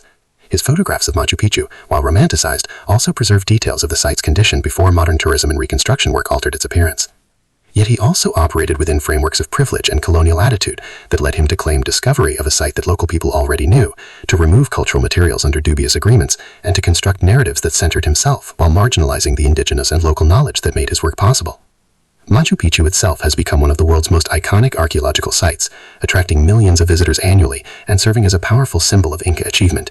The site Bingham photographed in 1911, overgrown and barely visible, has been extensively restored, its walls cleared of vegetation, its terraces rebuilt, its structures stabilized. The restoration work, conducted primarily by Peruvian archaeologists throughout the 20th century, has revealed even more of the site's sophistication and extent. Modern studies using techniques unavailable to Bingham have provided much more nuanced understanding of when Machu Picchu was built, how it functioned, and why it was eventually abandoned. We now know that the site was constructed around 1450 CE by the Emperor Pachacuti as a royal estate and ceremonial center. It was occupied for less than a century before being abandoned around the time of the Spanish conquest, though not because the Spanish discovered it. Rather, the disruptions caused by European diseases, civil war, and the conquest of the Intihuatlan likely made maintaining such a remote site impossible. The stone structures endured through centuries of vegetation growth, their precise construction protecting them from collapse, waiting for their significance to be recognized in a global context. The question of who truly discovered Machu Picchu remains contentious and complex. Bingham did not discover the site in the sense of being the first person to see it. That credit belongs to its builders and the continuous chain of local knowledge that followed. He was not even necessarily the first Westerner to visit. Some evidence suggests that earlier travelers may have reached the site without publicizing their findings. What Bingham discovered more accurately was Machu Picchu's significance within Western knowledge systems. He recognized its archaeological and historical importance, documented it systematically, and brought it to global attention through his publications and photographs. This kind of discovery, epistemological rather than physical, is still discovery of a sort, but it is crucially different from the heroic explorer narrative that Bingham and his contemporaries promoted. Recognizing this distinction allows for a more nuanced understanding of discovery itself, one that acknowledges multiple forms of knowledge and questions the dynamics of who gets credit for bringing things to light. In contemporary discussions of Bingham's legacy, there is increasing emphasis on the contributions of the Peruvians who made his work possible. Melchor Arteaga, who guided him to the site, is now recognized not merely as a supporting character, but as the crucial link between local knowledge and Western scholarship. The farmers who lived in Machu Picchu and showed Bingham around are acknowledged as the site's true modern discoverers, the people who maintained knowledge of its existence through generations. The workers who cleared vegetation, excavated structures, and carried artifacts down the mountain under Bingham's direction are recognized as essential to whatever achievements the expeditions produced. This reframing does not erase Bingham from the story, but rather places him within a more accurate context, as one actor among many in the process by which Machu Picchu came to global prominence. For visitors to Machu Picchu today, standing on the same terraces where Bingham stood and looking out at the same dramatic mountain vistas he photographed, the site's power remains undimmed by debates about discovery and repatriation. The precise stonework still amazes, evidence of engineering knowledge and construction skill that rivals anything produced by contemporary European civilization. The integration of architecture with landscape still inspires, a reminder that building can be conceived not as imposition on nature but as collaboration with it. The site's survival through centuries of abandonment still impresses, testimony to construction quality that modern builders struggle to match. These achievements belong to the Inca engineers, workers, and leaders who created Machu Picchu, and to their descendants who maintain connection to this heritage. Bingham's role was to document and publicize, making these achievements legible to audiences far removed from the Andes in both distance and culture. That role, while important, is fundamentally different from the creative and intellectual achievements represented by the site itself. The lost city above the clouds was never truly lost. It was simply unknown to certain audiences, waiting for circumstances to bring it into wider view. Hiram Bingham served as the conduit through which that revelation occurred, a position of privilege and responsibility that he fulfilled with both genuine dedication and problematic presumptions. His legacy remains mixed. We can acknowledge his contributions to publicizing Inca achievement, while also criticizing his claims of discovery and his removal of cultural materials. We can appreciate his photographs while questioning the narratives they were used to construct. We can recognize that archaeology and his learning have always been shaped by the power dynamics of their eras, while working toward more equitable practices in the present. As evening falls over Machu Picchu today, and the last tourist buses wind down the switchback road to the Urubam Valley far below, the stone city returns to something like the quietness Bingham found there more than a century ago. The precise walls stand as they have for more than 500 years, fitted without mortar, built without iron tools, evidence of human capacity for creating beauty and meaning from stone and place. The mountains rise unchanging, Huayna Picchu to the north and Machu Picchu to the south, the sacred peaks that the Incas saw as divine. The clouds drift through the valleys as they always have, sometimes obscuring the ruins in thick mist, sometimes parting to reveal them in dramatic clarity. The site endures, outlasting everyone who has claimed to discover it, its significance continually rediscovered by each generation that encounters its stone testimony to human achievement. The morning sun of March 23, 1900, cast long golden shadows across the hill of Kephala on the island of Crete. Arthur Evans stood at the edge of what would become the most significant archaeological discovery of his career, perhaps of the entire century. The 50-year-old scholar, slightly built with thick spectacles that magnified his penetrating eyes, surveyed the land he had just purchased with a mixture of scholarly anticipation and barely contained excitement. Behind those thick lenses, eyes that could barely distinguish objects at a distance could perceive with extraordinary clarity the minute details of ancient seals and inscriptions. It was this peculiar gift, this ability to see what others overlooked in the small and intricate, that had brought him to this moment. Evans was not a man who stumbled into archaeology by chance or youthful adventure. Born into wealth and privilege in 1851, the son of the renowned geologist and archaeologist John Evans, Arthur had grown up surrounded by ancient artifacts and scholarly discourse. His childhood home had been a cabinet of curiosities where Roman coins, Stone Age tools, and medieval manuscripts competed for shelf space with scientific instruments and geological specimens. His father, though stern and demanding, had instilled in him a reverence for the material remnants of the past and the rigorous methods needed to interpret them properly. Young Arthur had learned early that objects, when properly interrogated, could speak truths that written records often obscured or contradicted. After studying history at Oxford, where his brilliance was matched only by his stubbornness, Evans had embarked on an unconventional path. He had served as a war correspondent during the Balkan uprisings of the 1870s, developing both a passion for the region and a reputation for fearless reporting that eventually led to his arrest and expulsion by Austro-Hungarian authorities. This experience, rather than deterring him, had deepened his interest in the complex layers of Balkan history and prehistory. Upon returning to England, he had been appointed keeper of the Ashmolean Museum at Oxford in 1884, a position that allowed him to indulge his growing fascination with ancient civilizations while building one of Britain's premier archaeological collections. But it was not in the Balkans or in the comfortable halls of Oxford that Evans would make his mark on history. His destiny lay on an island in the Mediterranean, in ruins that had been visible for centuries, but whose true significance had remained hidden beneath soil, myth, and misunderstanding. The path to Knossos had begun not with grand excavations, but with tiny objects that most people would have dismissed as mere trinkets, seal stones. In the markets and antiquity shops of Athens in the early 1990s, Evans had begun encountering curious engraved stones, small enough to fit in the palm of one's hand. These seals bore images of unknown elegance, graceful figures, strange symbols, creatures both realistic and fantastical, all executed with a sophistication that seemed to predate classical Greek civilization. Most intriguing were the inscriptions, marks and signs in a script unlike anything in the known ancient world. Not Greek, not Phoenician, not Egyptian, but something else entirely, something older, perhaps, and distinctly different in character. For a man of Evan's particular visual gifts, these seals were revelations. While others saw merely decorative curiosities, he perceived systematic patterns in the symbols, evidence of an organized writing system, hints of a literate civilization. The vendors, when pressed, indicated that many of these seals came from Crete, that mountainous island south of the Greek mainland that occupied a peculiar place in Greek mythology as the birthplace of Zeus and the site of King Minos' legendary labyrinth. Evans had visited Crete in 1894, traveling through its rugged landscape and visiting the ruins at Knossos, which local tradition and scattered earlier excavations suggested might be the site of Minos' palace. The timing of Evans's interest was fortuitous. Crete, long under Ottoman control, was in the throes of independence movements that would eventually lead to its union with Greece. The political instability made systematic archaeological work difficult, but it also meant that land could be purchased by a foreigner with sufficient funds and determination. Evans had both. After the tragic death of his wife Margaret in 1893, archaeology had become more than scholarly pursuit. It was refuge, purpose, and obsession combined. The mysterious seals and their unknown script called to him with an urgency he could not resist. The site at Knossos was not unknown to archaeology. As early as 1878, a local merchant named Minos Kalakarinos had conducted preliminary excavations, uncovering large storage jars and fragments of walls.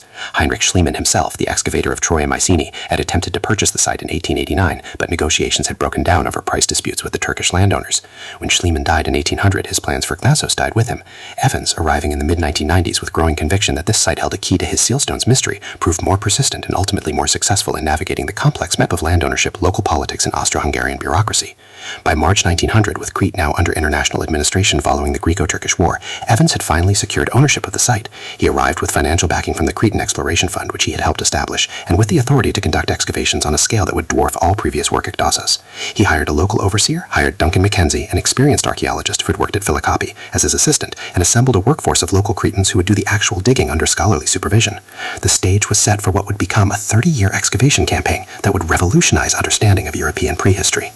The first trenches opened on March 23rd revealed that the hill of Kephala was not simply hiding ruins, it was ruins, a vast complex of buildings that had been buried, preserved, and waiting.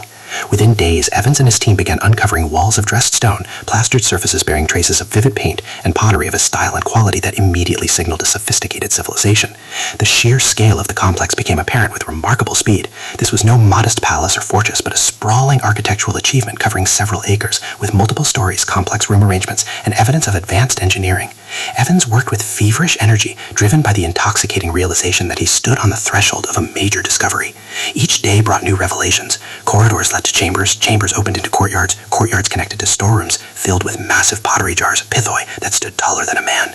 The drainage systems revealed sophisticated understanding of hydraulics, with terracotta pipes, stone channels, and settling basins designed to manage water flow throughout the complex.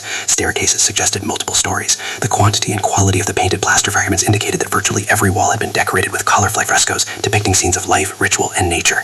On April 13, 1900, less than 3 weeks into the excavation, the workmen uncovered a room that would become one of the most iconic spaces in archaeology, the throne room. As the soil was carefully removed, a stone chair emerged, carved from gypsum and stood against the north wall of a modest-sized chamber. The seat was flanked by benches that ran along the walls, and opposite the thrones a sunken basin, perhaps for ritual purifications. But most striking were the frescoes that adorned the walls, magnificent griffins, mythical creatures with lion bodies and eagle heads, rendered in profile with elegant lines and rich colors, their bodies a deep red against a background of stylized vegetation. Evans stood in that newly revealed chamber and felt the weight of centuries collapse around him. Here was a throne, still in place after more than 3 millennia, in a room designed for assembly and ceremony. Here was evidence not merely of wealth, but of organized governance, of society with hierarchies, rituals, and artistic sophistication.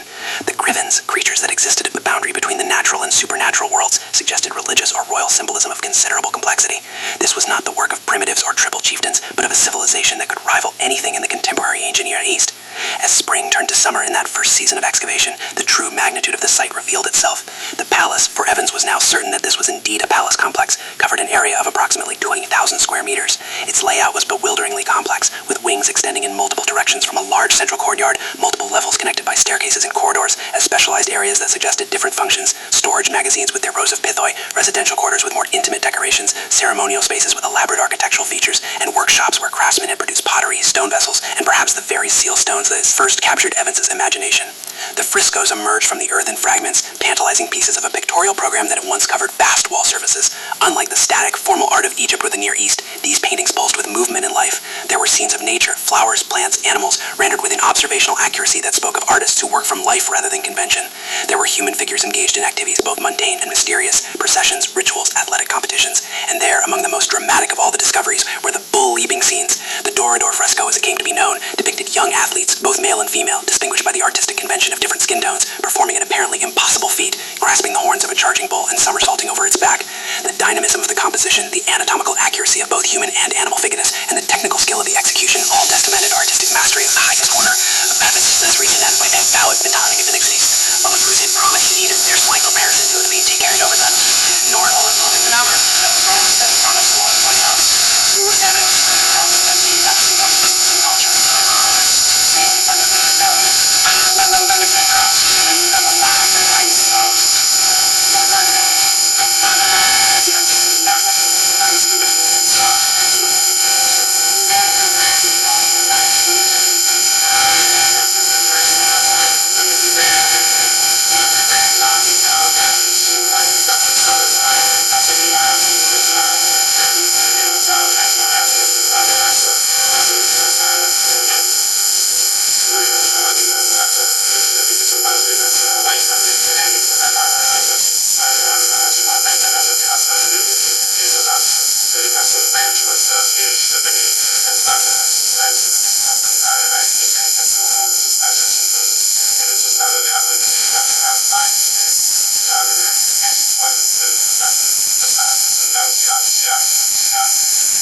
Similarly, Evans' vision of a peaceful, artistic, feminine Minoan civilization, a vision reflected in his emphasis on elegant frescoes, graceful figures, and apparent absence of fortifications, has been challenged.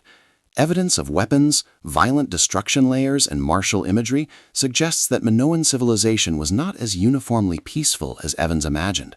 His interpretation was likely influenced by his own pacifist inclinations and by early 20th century European desires to imagine alternative, less militaristic civilizations.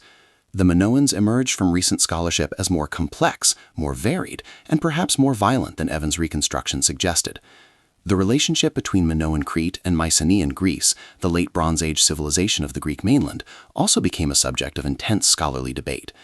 Evans maintained clear distinctions between the two cultures, seeing the Minoans as fundamentally different from the more martial, male-dominated Mycenaean world.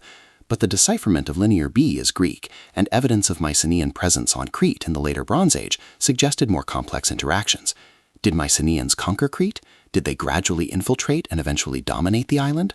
Or did Cretan and mainland cultures interact through trade, diplomacy, and cultural exchange in ways that resist simple narratives of conflict or conquest? These debates, which continue into the present, operate in the shadow of Evans' work. His reconstructions at Knossos, his publications, his interpretive frameworks, these have shaped the questions asked about Minoan civilization, the evidence considered significant, and the narratives constructed about Bronze Age Crete. Even scholars who reject his interpretations must contend with his legacy, must work to separate what is actually known from what Evans imagined. The ethical questions surrounding Evans' reconstructions have become central to archaeological discourse about preservation, restoration, and presentation of ancient sites. What responsibility do archaeologists have to preserve sites for future study versus making them accessible to present visitors? How should fragmentary remains be presented, left as ruins that only specialists can interpret, or reconstructed to give non-specialists a sense of original appearance? When is reconstruction justified, and when does it cross the line into fabrication? How should reconstructions be marked, labeled, or distinguished from original remains? Modern archaeological practice has generally moved away from Evans' approach. UNESCO guidelines for heritage sites emphasize minimal intervention, reversible restoration techniques, and clear marking of any modern additions. When reconstructions are undertaken, they typically use materials obviously different from the original, employ techniques that can be undone, and include extensive documentation of the decision-making process. The goal is to avoid creating the kind of ambiguity that Evans' reconstructions produced, where original and restoration became difficult or impossible to distinguish. Yet Knossos remains, a monument to both Bronze Age Cretan civilization and early 20th century archaeological vision. Visitors today, walking through the site, experience something that is neither wholly ancient nor wholly modern, but a hybrid creation that spans 3 millennia. They see Evans' vision of Minoan civilization as much as they see actual Minoan remains. The site is simultaneously invaluable archaeological evidence and problematic reconstruction, both window into the past and artifact of its own excavation history. The debate about Evans' legacy continues at multiple levels.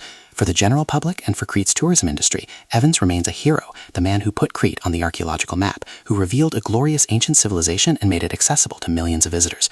For many archaeologists, Evans represents a cautionary tale about the dangers of overinterpretation, about the importance of preserving sites for future study, about the need for methodological rigor and critical self-awareness. Both perspectives contain truth. Evans died in 1941 at the age of 90, having dedicated 40 years to Knossos and Minoan civilization. He had received every honor his profession could bestow: knighthood, academic positions, medals, and memberships in learned societies across Europe. He had published prolifically, established museums, and shaped an entire field of study. His energy, his vision, and his financial resources had transformed a hill on Crete into one of the world's most famous archaeological sites. He had given a name, a face, and a narrative to a Bronze Age civilization that had been lost to history. But he had also, in his ambition to reveal and reconstruct, made it forever impossible to know exactly what Knossos was before he excavated it. The site he created was as much Evans' Knossos as it was ancient Knossos, and Lapsas, where Bronze Age architecture and early 20th century interpretation were permanently layered. This paradox, that the man who revealed Minoan civilization also partially obscured it, stands as perhaps the central tension in evaluating his legacy. In the decades since Evans' death, archaeology has continued to grapple with the questions his work raised. How do we balance preservation with presentation? How do we acknowledge the subjective elements in archaeological interpretation while maintaining scientific rigor? How do we address the colonial and nationalistic contexts in which much early archaeology occurred? How do we make the ancient world meaningful to contemporary audiences without distorting it through our own cultural assumptions? These questions, which Evans confronted at Knossos without fully resolving them, remain vital to archaeological practice. The palace at Knossos in its current state serves as a constant reminder of these unresolved tensions.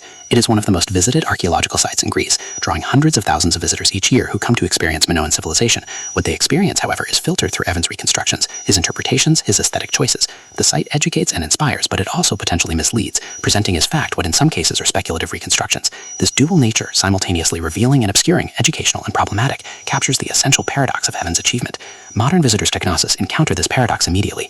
The most photographed and iconic features, the red columns, the reconstructed frescoes, the grand staircase, are all substantially modern creations, yet they provide a visceral sense of the palace's original scale and sophistication that would be difficult to achieve through conventional archaeological presentation.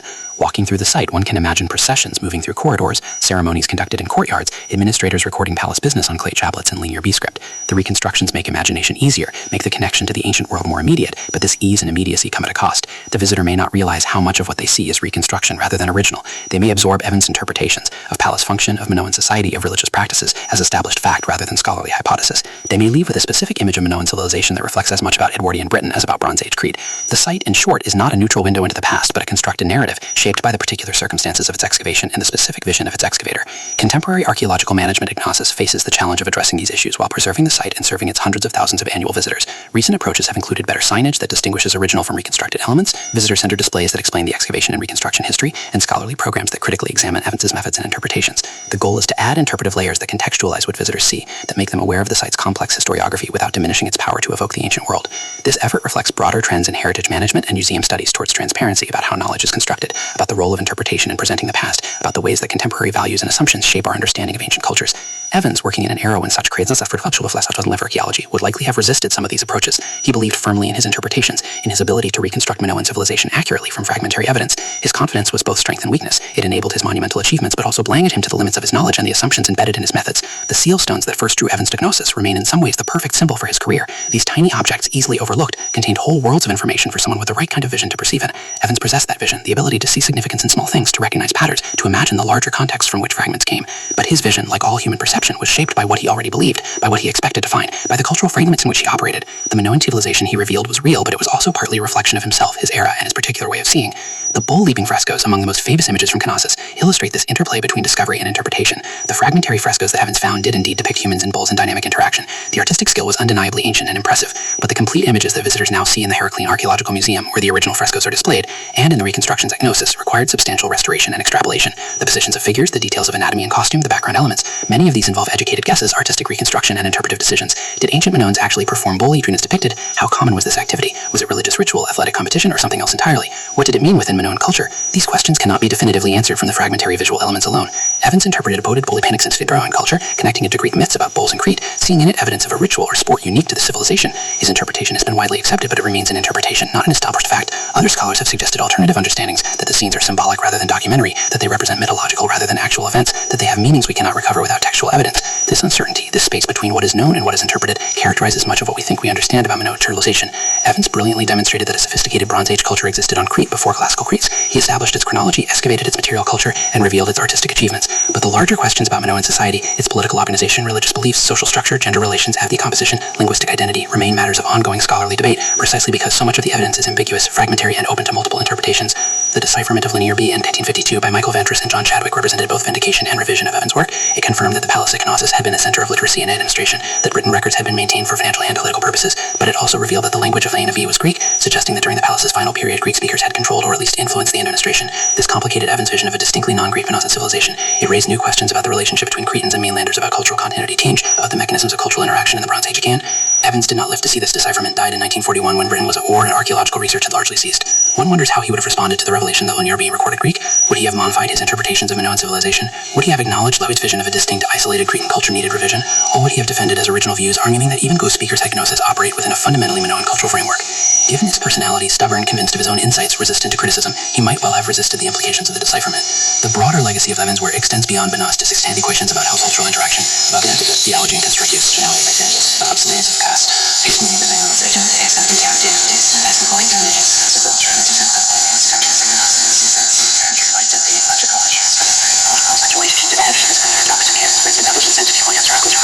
New interpretations of Lenin, disc number 6 of Soxified Humanology, 6s of Soxified Humanology. It lies beyond present and future schools to archaeology as the dates organs of Sustware unchanges for Bistengus School of Archaeolysis. What is Soesium's heaven? The light in 9 Petrix 3s, the light in 9 Petrix 3s, the Troy Darkises, that represents tonic ceram and as mystic T for oxys, to represent tonic ceram, we use mystic T for oxys, 8 optums and pteroxides. Snow lux was oxify, you so dark than Tursi, used, even off the string of here.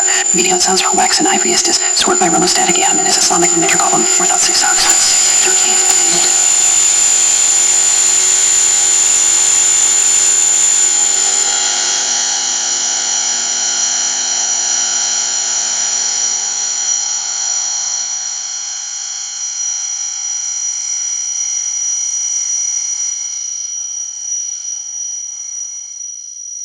The morning sun rose over the Mesopotamian plain in November 1922, casting long shadows across the ancient mound of Tel al-Mukayr in southern Iraq. Leonard Woolley stood at the edge of the excavation site, his khaki field clothes already dusty from the desert wind, surveying the terrain with the practiced eye of a systematic archaeologist. Before him stretched the remnants of one of the most ancient cities known to human civilization, mentioned in the biblical text as of the Chaldees, the birthplace of Abraham. Yet Woolley understood that biblical connections, while fascinating to the public, were secondary to the scientific methodology that would uncover the actual history buried beneath these desolate mounds. The site had been disturbed by earlier excavators, but no one had yet applied the rigorous stratigraphic techniques that could truly reveal its secrets. Woolley had been trained by the master himself, Flinders Petrie, the father of modern archaeological methodology in Egypt. Under Petrie's demanding tutelage, Woolley had learned that archaeology was not treasure hunting, but a scientific discipline requiring patience, precision, and meticulous recording of every detail, no matter how seemingly insignificant. Each layer of soil told a story. Each fragment of pottery provided chronological evidence. Each building's stratigraphy revealed sequences of occupation and abandonment. Now at Woolley would apply these principles to unlock the mysteries of Mesopotamian civilization. The expedition was a joint venture between the British Museum and the University of Pennsylvania Museum, a collaboration that reflected the growing complexity of archaeological enterprises in the post-World War I Middle East. The political landscape had shifted dramatically. The Ottoman Empire had collapsed, and Iraq was now under British mandate, creating new frameworks for archaeological work that required negotiation with both British authorities and emerging Iraqi governmental structures. Woolley understood that diplomacy was as essential as stratigraphy. He needed to maintain excellent relations with local officials, secure the cooperation of the local workforce, and navigate the complex regulations governing the division of artifacts between the excavating institutions and the Iraqi state. This was archaeology entering a new era, one where colonial privilege was beginning to face challenges from nationalist movements demanding respect for local heritage. Woolley's approach was relatively progressive for his time, though still embedded in colonial frameworks that modern archaeologists recognize as problematic. He employed hundreds of local workers, learning their names, respecting their expertise in reading the earth, and developing systems of supervision that acknowledged their essential contributions, rather than treating them merely as anonymous laborers. Woolley's excavation strategy at was methodical and comprehensive. Rather than simply digging randomly in search of spectacular finds, he planned to systematically excavate large areas, maintaining careful stratigraphic control, and recording the three-dimensional position of every significant object and architectural feature. He divided the site into a grid system, assigning coordinates that would allow future archaeologists to understand exactly where each discovery had been made. His field notebooks became models of archaeological recording, filled with precise measurements, sketches, photographs, and detailed observations. He insisted on daily photography of the excavations, creating a visual archive that complemented the written records. This was revolutionary at a time when many archaeologists still relied primarily on verbal descriptions and rough sketches. Woolley understood that photography captured details that even the most careful observer might miss, providing a permanent record that can be consulted and reinterpreted by future generations.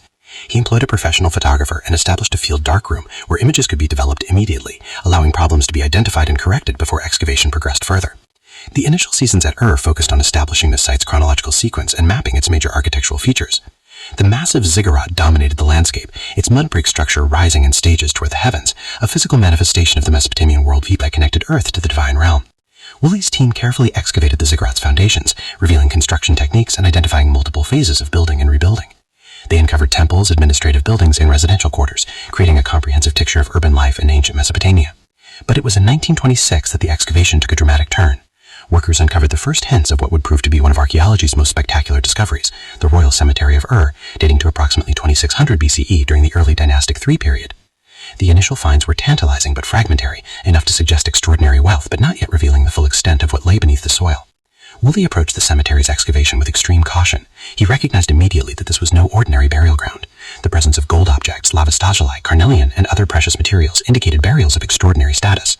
But the cemetery's stratigraphy was complex, with tombs cutting through earlier tombs, creating a three-dimensional puzzle that required careful unraveling.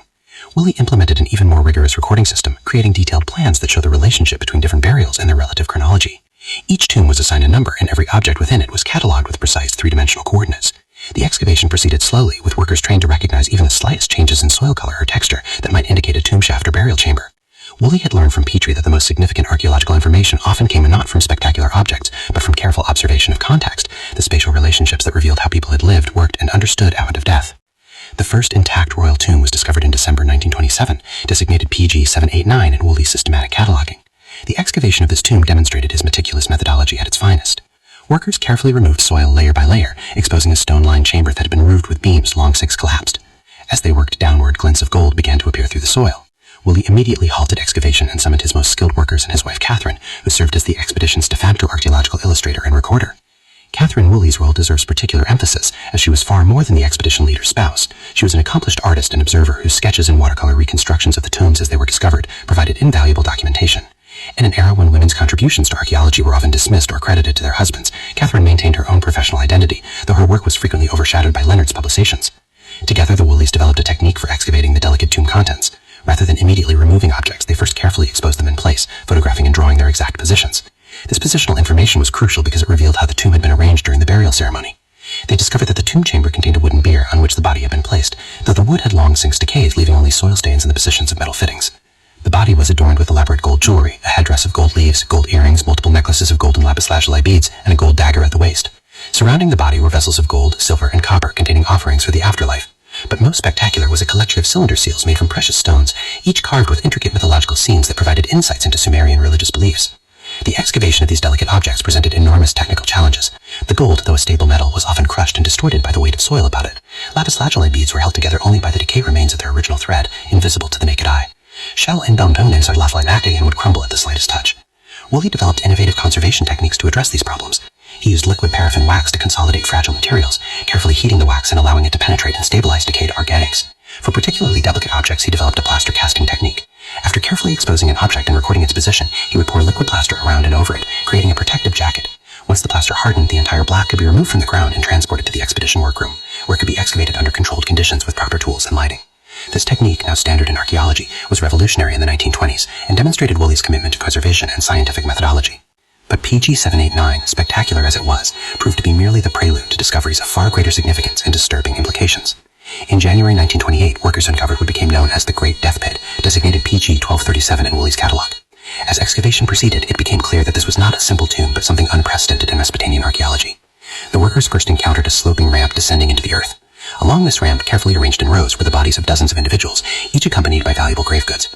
Woolley halted all work and spent days simply observing and recording before proceeding. What he was seeing defied easy interpretation, and he knew that his every decision about how to excavate this extraordinary feature would be scrutinized by archaeologists for generations to come. As excavation slowly exposed more of the death pit, a foreground picture emerged. There were bodies of women wearing elaborate headdresses of gold, lapis lazuli, and carnelian. These headdresses were not simple jewelry, but complex assemblages of hundreds of individual components, each carefully crafted. Gold leaves forming wreaths, strings of lapis beads, golden flowers, and dangling ornaments that would have created a shimmering effect as the wearer moved. The women's bodies were arranged in careful rows as if they had lain down in an orderly procession. Near them were musicians, identified by the lyres and harps that lay beside their bodies. Guards or soldiers carried spears with golden spearheads. Grooms lay beside oxen that had drawn wooden carts into the pit. The carts' wooden frames decayed, but their positions marked by metal fittings and the skeletons of the draft animals. Woolley faced an interpretative challenge that went beyond archaeology into the realm of human ethics and understanding. This was clearly evidence of mass human sacrifice, of dozens of individuals who had died to accompany their royal master or mistress into death. The arrangement of the bodies suggested this had been an organized ceremony rather than chaotic violence. The individuals showed no signs of struggle or trauma. They appeared to have died peacefully, lying down in their assigned positions. Woolley theorized that they had been poisoned, perhaps drinking some lethal potion as part of the burial ritual. Small copper cups found near many of the bodies supported this interpretation. But why? How could a society marshal dozens of people to willingly die for a deceased ruler?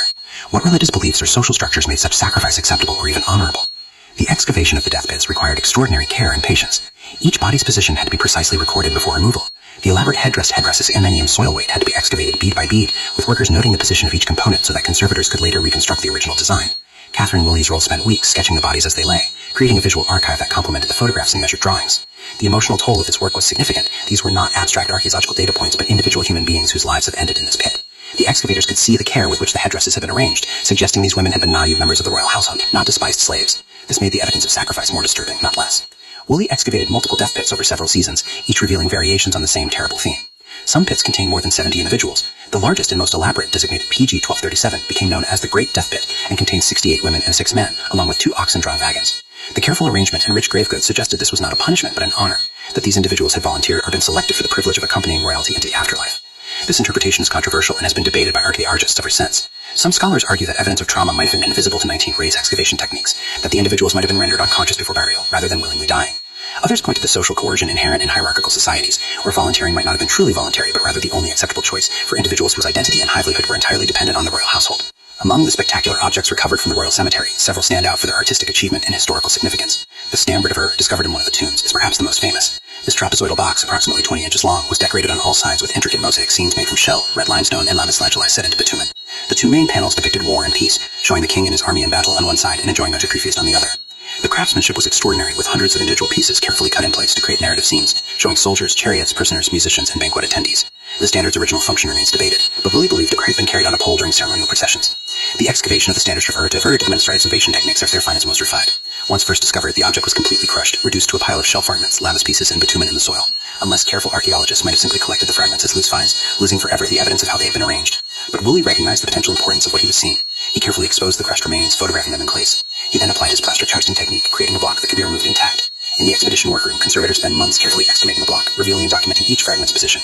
This information allowed him to reconstruct the original design, creating a restoration that has become The problem with Woolley's flood interpretation illustrates how even the most systematic archaeologists can allow preconceptions to influence their interpretations. Subsequent archaeological work in southern Mesopotamia has revealed multiple flood deposits at various sites, occurring at different times.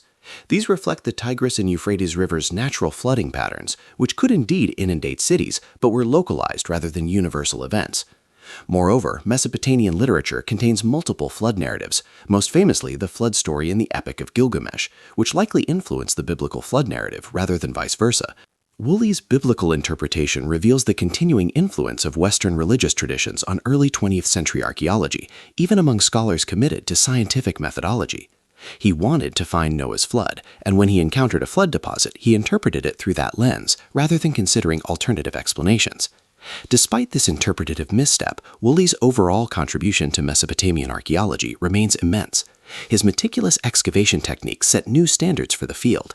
His comprehensive publication of the excavations, though it took decades to complete, provided detailed documentation that allowed other scholars to re-examine his interpretations and draw their own conclusions. His popular writings, particularly his book of the Chaldees, published in 1929, brought ancient Mesopotamia to public attention in unprecedented ways. Woolley had a gift for vivid, engaging prose that made the distant past come alive for general readers while maintaining scholarly accuracy. He understood that public engagement was essential for maintaining support for archaeological research, and he worked tirelessly to communicate his discoveries through books, lectures, radio broadcasts, and exhibitions. Catherine Woolley's role in the expedition's success deserves fuller recognition than it received during her lifetime. Beyond her work as illustrator and recorder, she managed the expedition house, negotiated with local suppliers, supervised the conservation and packing of artifacts for shipment, and hosted the numerous visitors who came to see the excavations. She was also a published author in her own right, though her archaeological novel, Murder in Mesopotamia, written under a pseudonym, received less attention than her husband's scholarly and popular works. The marriage was reportedly difficult, with Catherine described by contemporaries as demanding and temperamental, but such descriptions must be viewed critically given the gender biases of the era. A strong-willed, intellectually accomplished woman who insisted on professional respect would likely have been described as difficult by men uncomfortable with female authority. Whatever the personal dynamics, the archaeological partnership was productive, and Catherine's contributions to the excavations documentation were essential. The excavations also provide important historical context for understanding the development of archaeological law and cultural heritage protection in the Middle East. The artifacts discovered at were divided between the excavating institutions and the Iraqi authorities, according to regulations established during the British Mandate period. This division system, where foreign excavators received a share of discoveries in exchange for funding and conducting the research, was standard practice throughout the colonial era. The British Museum and University of Pennsylvania Museum received many of the most spectacular objects from the Royal Cemetery, including the standard of the bull-headed lyre, and elaborate jewelry. The Iraq Museum in Baghdad received its share, including many equally significant pieces that have received less international attention because they remained in Iraq rather than traveling to Western museums. This division system is now recognized as problematic, reflecting colonial-era power dynamics that privileged Western institutions and separated artifacts from their cultural context. Modern archaeological ethics emphasize that artifacts should remain in their countries of origin, where they can contribute to national identity and cultural continuity. Iraq's long struggle to protect its cultural heritage from the establishment of the Iraq Museum in 1926 through the devastating looting that followed the 2003 invasion has its roots in these colonial-era practices.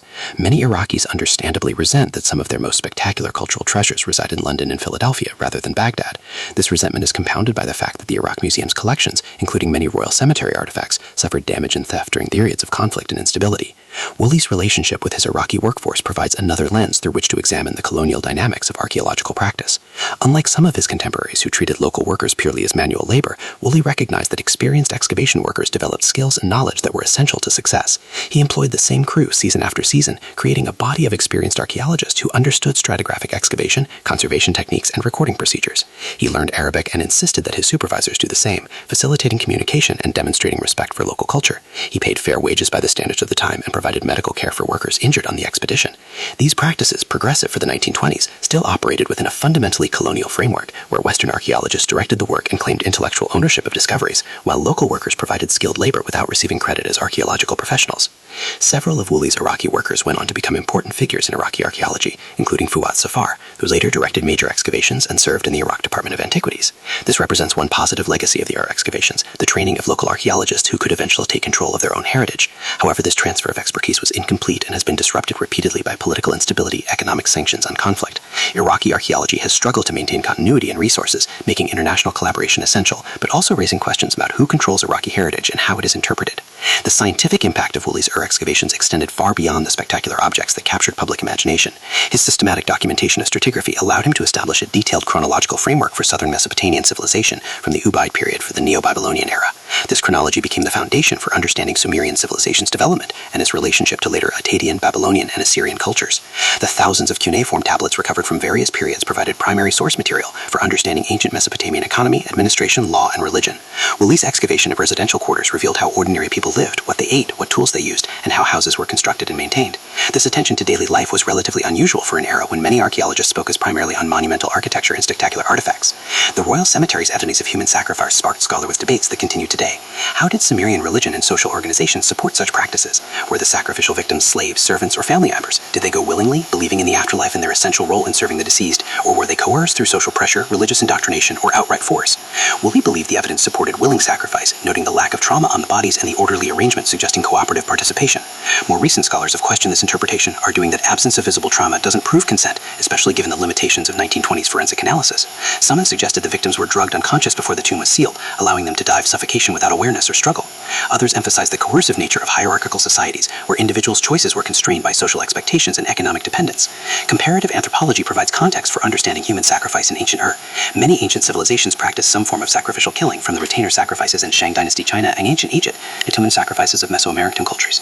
These practices typically occurred during critical transitions, such as a ruler's death, where the cosmic and social order needed to be maintained through dramatic ritual action. The individual sacrifice were often portrayed as gontirs, honored by selection, but modern analysis reveals this honor was constrained by social hierarchies. In Ur's case, the elaborate grave goods accompanying the sacrificial victim suggest they held significant status within the royal household, making their deaths a genuine loss to the community rather than the disposal of expensive slaves. This paradox that valued individuals were sacrificed precisely because they were valued reflects complex religious beliefs about death, afterlife, and the relationship between rulers of deities. Woolley's popular writings brought these complex issues to general audiences, though his presentations were shaped by 1920 sensibilities and often emphasized the exotic and spectacular rather than systematic analysis. His 1929 book Earth, the Chaldees was a bestseller, combining archaeological description with vivid reconstruction of ancient life. He described the funeral procession descending into the tomb, the music of lyres accompanying the ceremony, the drinking of poison, and the final sailing of the tomb shaft. These reconstructions were based on archaeological evidence but filled with imaginative details that made ancient Sumerians seem more accessible to modern readers. Woolley's writing style influenced a generation of popular archaeology writers and helped establish archaeology as a subject of broad public interest rather than obscure scholarly specialization. The golden age of expedition archaeology that Woolley represented began to end even as his Ur excavations continued. The 1919 Sostoginamadi nationalism and demands for greater control over national heritage. World War II disrupted international archaeological work throughout the Middle East. Post-war decolonization accelerated the transfer of authority to national governments. By the 1950s, the model of Western-funded excavations that shipped artifacts to European and American museums was becoming untenable, replaced by collaborative projects where local authorities exercised greater control. Woolley's excavations at Ur, conducted from 1922 to 1934, thus represent both the high point of systematic archaeological methodology and one of the last major expeditions conducted under colonial-era rules. The long-term fate of Ur and its artifacts illustrates the challenges of cultural heritage preservation in a region that has experienced tremendous political instability. The archaeological site itself has suffered damage from military operations, industrial development, and environmental degradation. The reason of the water table due to dam construction in irrigation projects has critically remused with salt damage. During the Gulf War in Iraq, where the Straits burst in and military installations put it at risk. Conservation efforts had alternatives, hampered by lack of resources and expertise. Many of the structures will be excavated and deteriorated above maintenance. A reconstruction is created to make the site more comprehensive to visitors that themselves become historical artifacts requiring preservation. The Iraq Museum's collections of Ur artifacts have had a traumatic history. The museum, established in 1926 partly to house discoveries from Woolley's excavations, became one of the world's great archaeological museums, with comprehensive collections documenting Mesopotamian civilization from prehistory through the Islamic period. However, Kephala suffered repeated tragedy, and joined to a 2003 addiction of Iraq, the museum Woolley was not found sorry to script their drug. The Wooley's cemetery pieces one stayed stored in this side, but many was under objects were lost. Internationally, host of those cultures with been successful in these terms of the school. Research of Ur, subject resources and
East African sun beat down mercilessly on the exposed sediments of Olduvai Gorge, bleaching bones and baking the earth to a cracked, dusty surface that shimmered in the midday heat.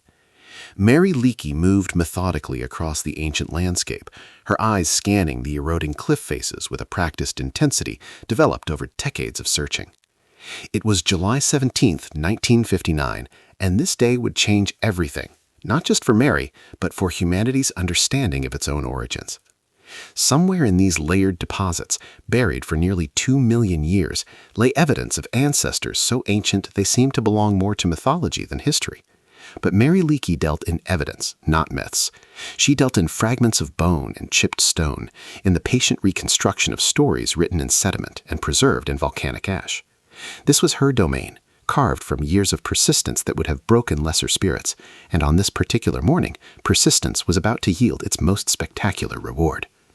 The skull fragments she was about to discover, protruding slightly from the cliff face and bed eye of the gorgeous geological sequence, would become known to the world as Zinjanthropus boisei, Zinj to those who worked with it daily, and it would transform paleoanthropology from a marginal curiosity into a headline-grabbing science that captured global imagination. But to understand the magnitude of this discovery and the remarkable woman who made it, we must travel back to an unlikely beginning in London, where a young girl with no formal qualifications was developing the skills that would eventually rewrite the human story. Mary Douglas Nicol was born in London in 1913, the daughter of a landscape painter whose work took the family throughout Europe.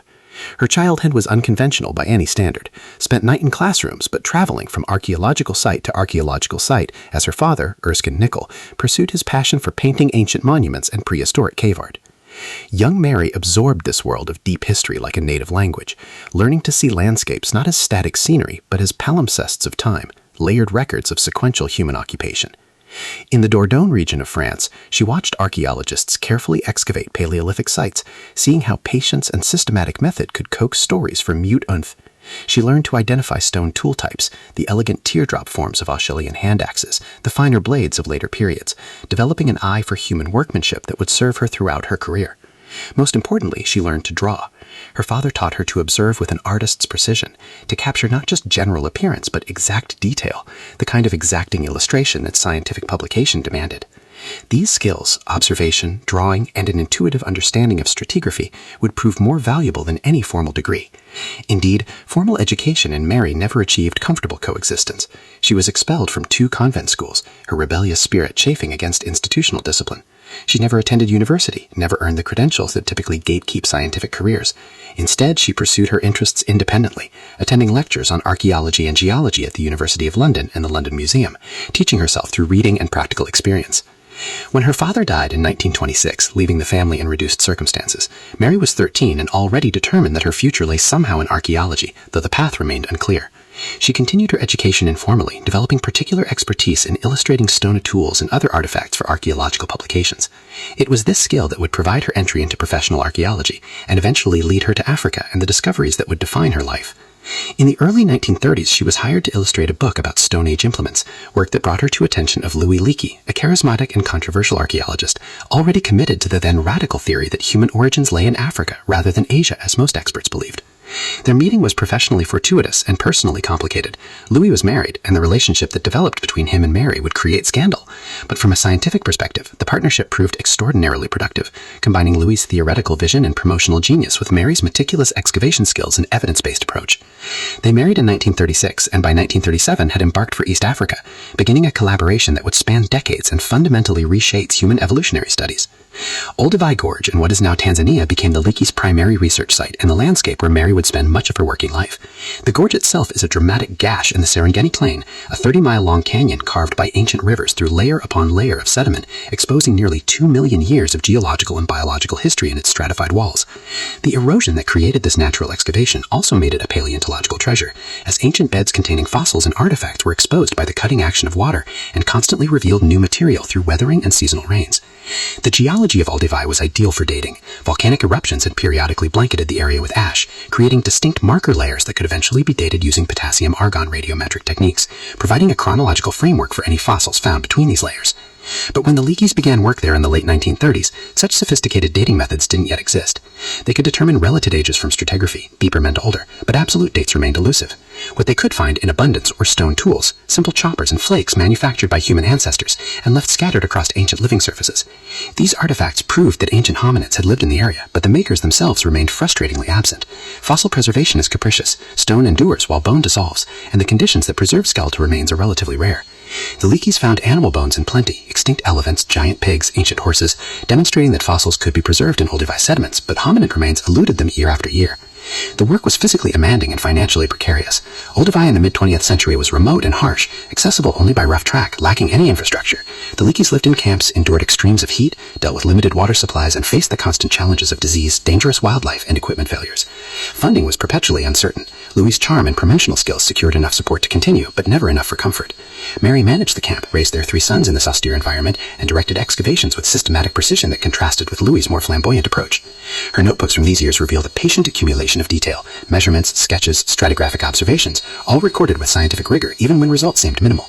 She was building a comprehensive understanding of the site, developing expertise in its complex geology that would prove crucial when significant discoveries finally emerged. Through the 1940s and 1950s, the work continued with slow, incremental results. They found more tools, refined their understanding of the stratigraphic sequence, established that hominids had been present at Olduvai for an immense span of time. But the breakthrough discovery, the spectacular fossil that would justify decades of searching, still lay buried in sediments that entombed it for nearly 2 million years, waiting for the right moment and the right eyes to reveal it to the world. The morning of July 17, 1959 began ordinarily enough. The Louis was confined to camp with fever. Mary went out alone to investigate an area of Bed 1, the oldest major stratigraphic unit at Olduvai, which had already yielded numerous stone tools but no definitive maker. She was walking along an exposed slope, scanning the eroding surface as she had done countless times before, when something caught her eye. Fragments of bone weathering out from the cliff face, distinctively thick and with a texture that suggested not just any fossil but something special. Drawing closer, she recognized teeth, massive molars of a type that could only belong to a hominid, and then the unmistakable curve of cranium. Her heart racing, she carefully examined the exposure without disturbing anything further, confirming what she was seeing and assessing the extent of the find. Then she hurried back to camp, where Louis was resting. The scene that followed has been recounted in various versions, but the essential facts remain. Mary entered the tent with barely contained excitement and simply said, "I've got him." Louis, fever forgotten, immediately understood.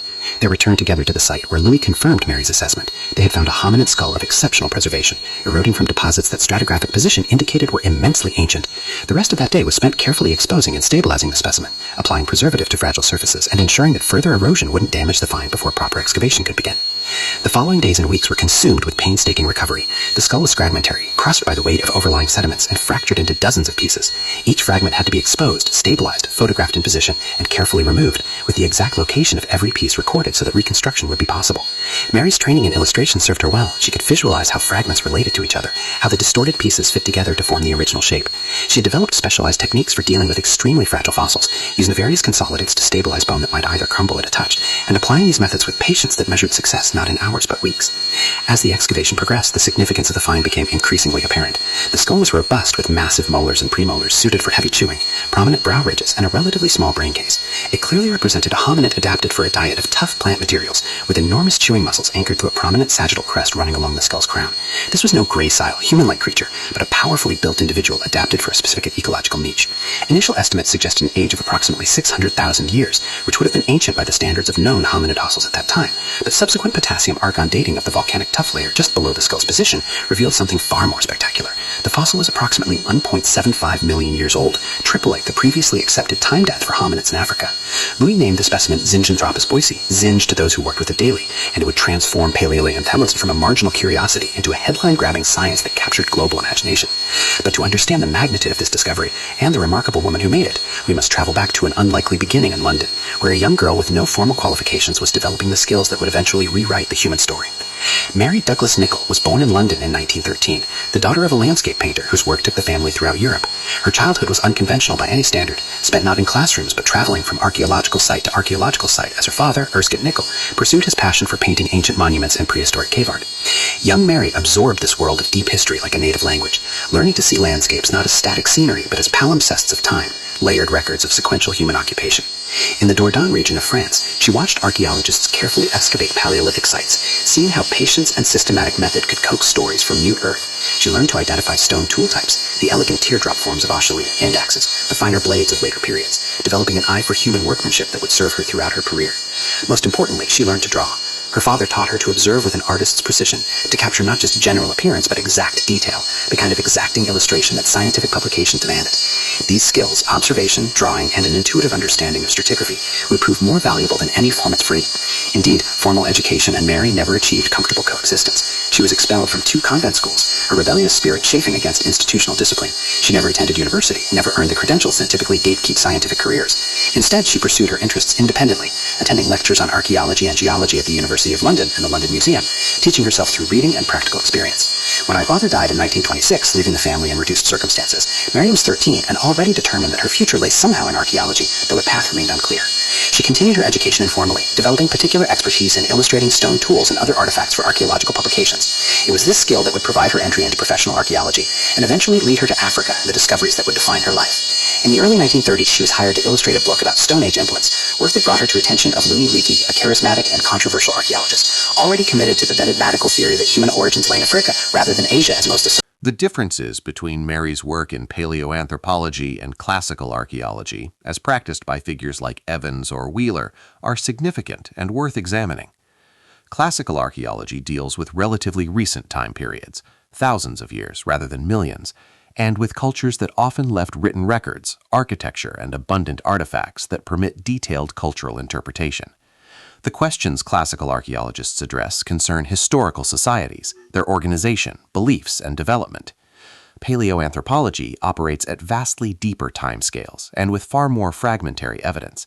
A spectacular find might consist of a single partial skull, whereas classical archaeologists routinely deal with entire cities.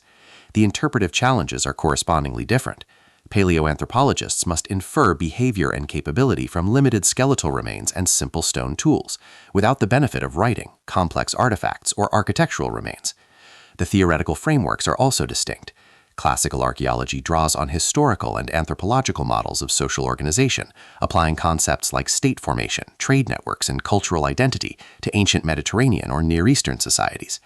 Paleoanthropology is grounded more in evolutionary biology, using principles of natural selection, adaptation, and phylogeny to interpret changes in hominid anatomy and behavior over millions of years. The questions asked are more fundamental. When did bipedalism evolve and why? What selective pressures favored larger brains? How did stone tool technology develop, and what cognitive capabilities does it imply? These are questions about human nature itself, about the origins of characteristics that define our species. Methodologically, paleoanthropology requires integration of multiple disciplines: geology for dating and understanding depositional contexts, paleontology for interpreting associated animal fossils and reconstructing ancient environments, physical anthropology for analyzing skeletal material, and archaeology for understanding behavioral evidence from tools and living sites. Mary's work exemplified this interdisciplinary approach, as she needed to be simultaneously expert in stratigraphy, fossil identification, stone tool typology, and anatomical interpretation. The fieldwork is also distinctive, conducted in remote areas where ancient sediments are exposed, often in harsh climates and challenging conditions far from any infrastructure. This contrasts with classical archaeology, which typically works in regions with long histories of settlement and often nearby modern cities or villages. Ethical dimensions of paleoanthropological research also differ in important ways from those of classical archaeology. The treatment of human remains raises particular concerns. When Mary excavated hominin fossils, she was handling ancestors, not of any particular living population, but of all humanity. These remains, millions of years old, seemed remote enough from living people that questions of descendant-community relationships might appear irrelevant.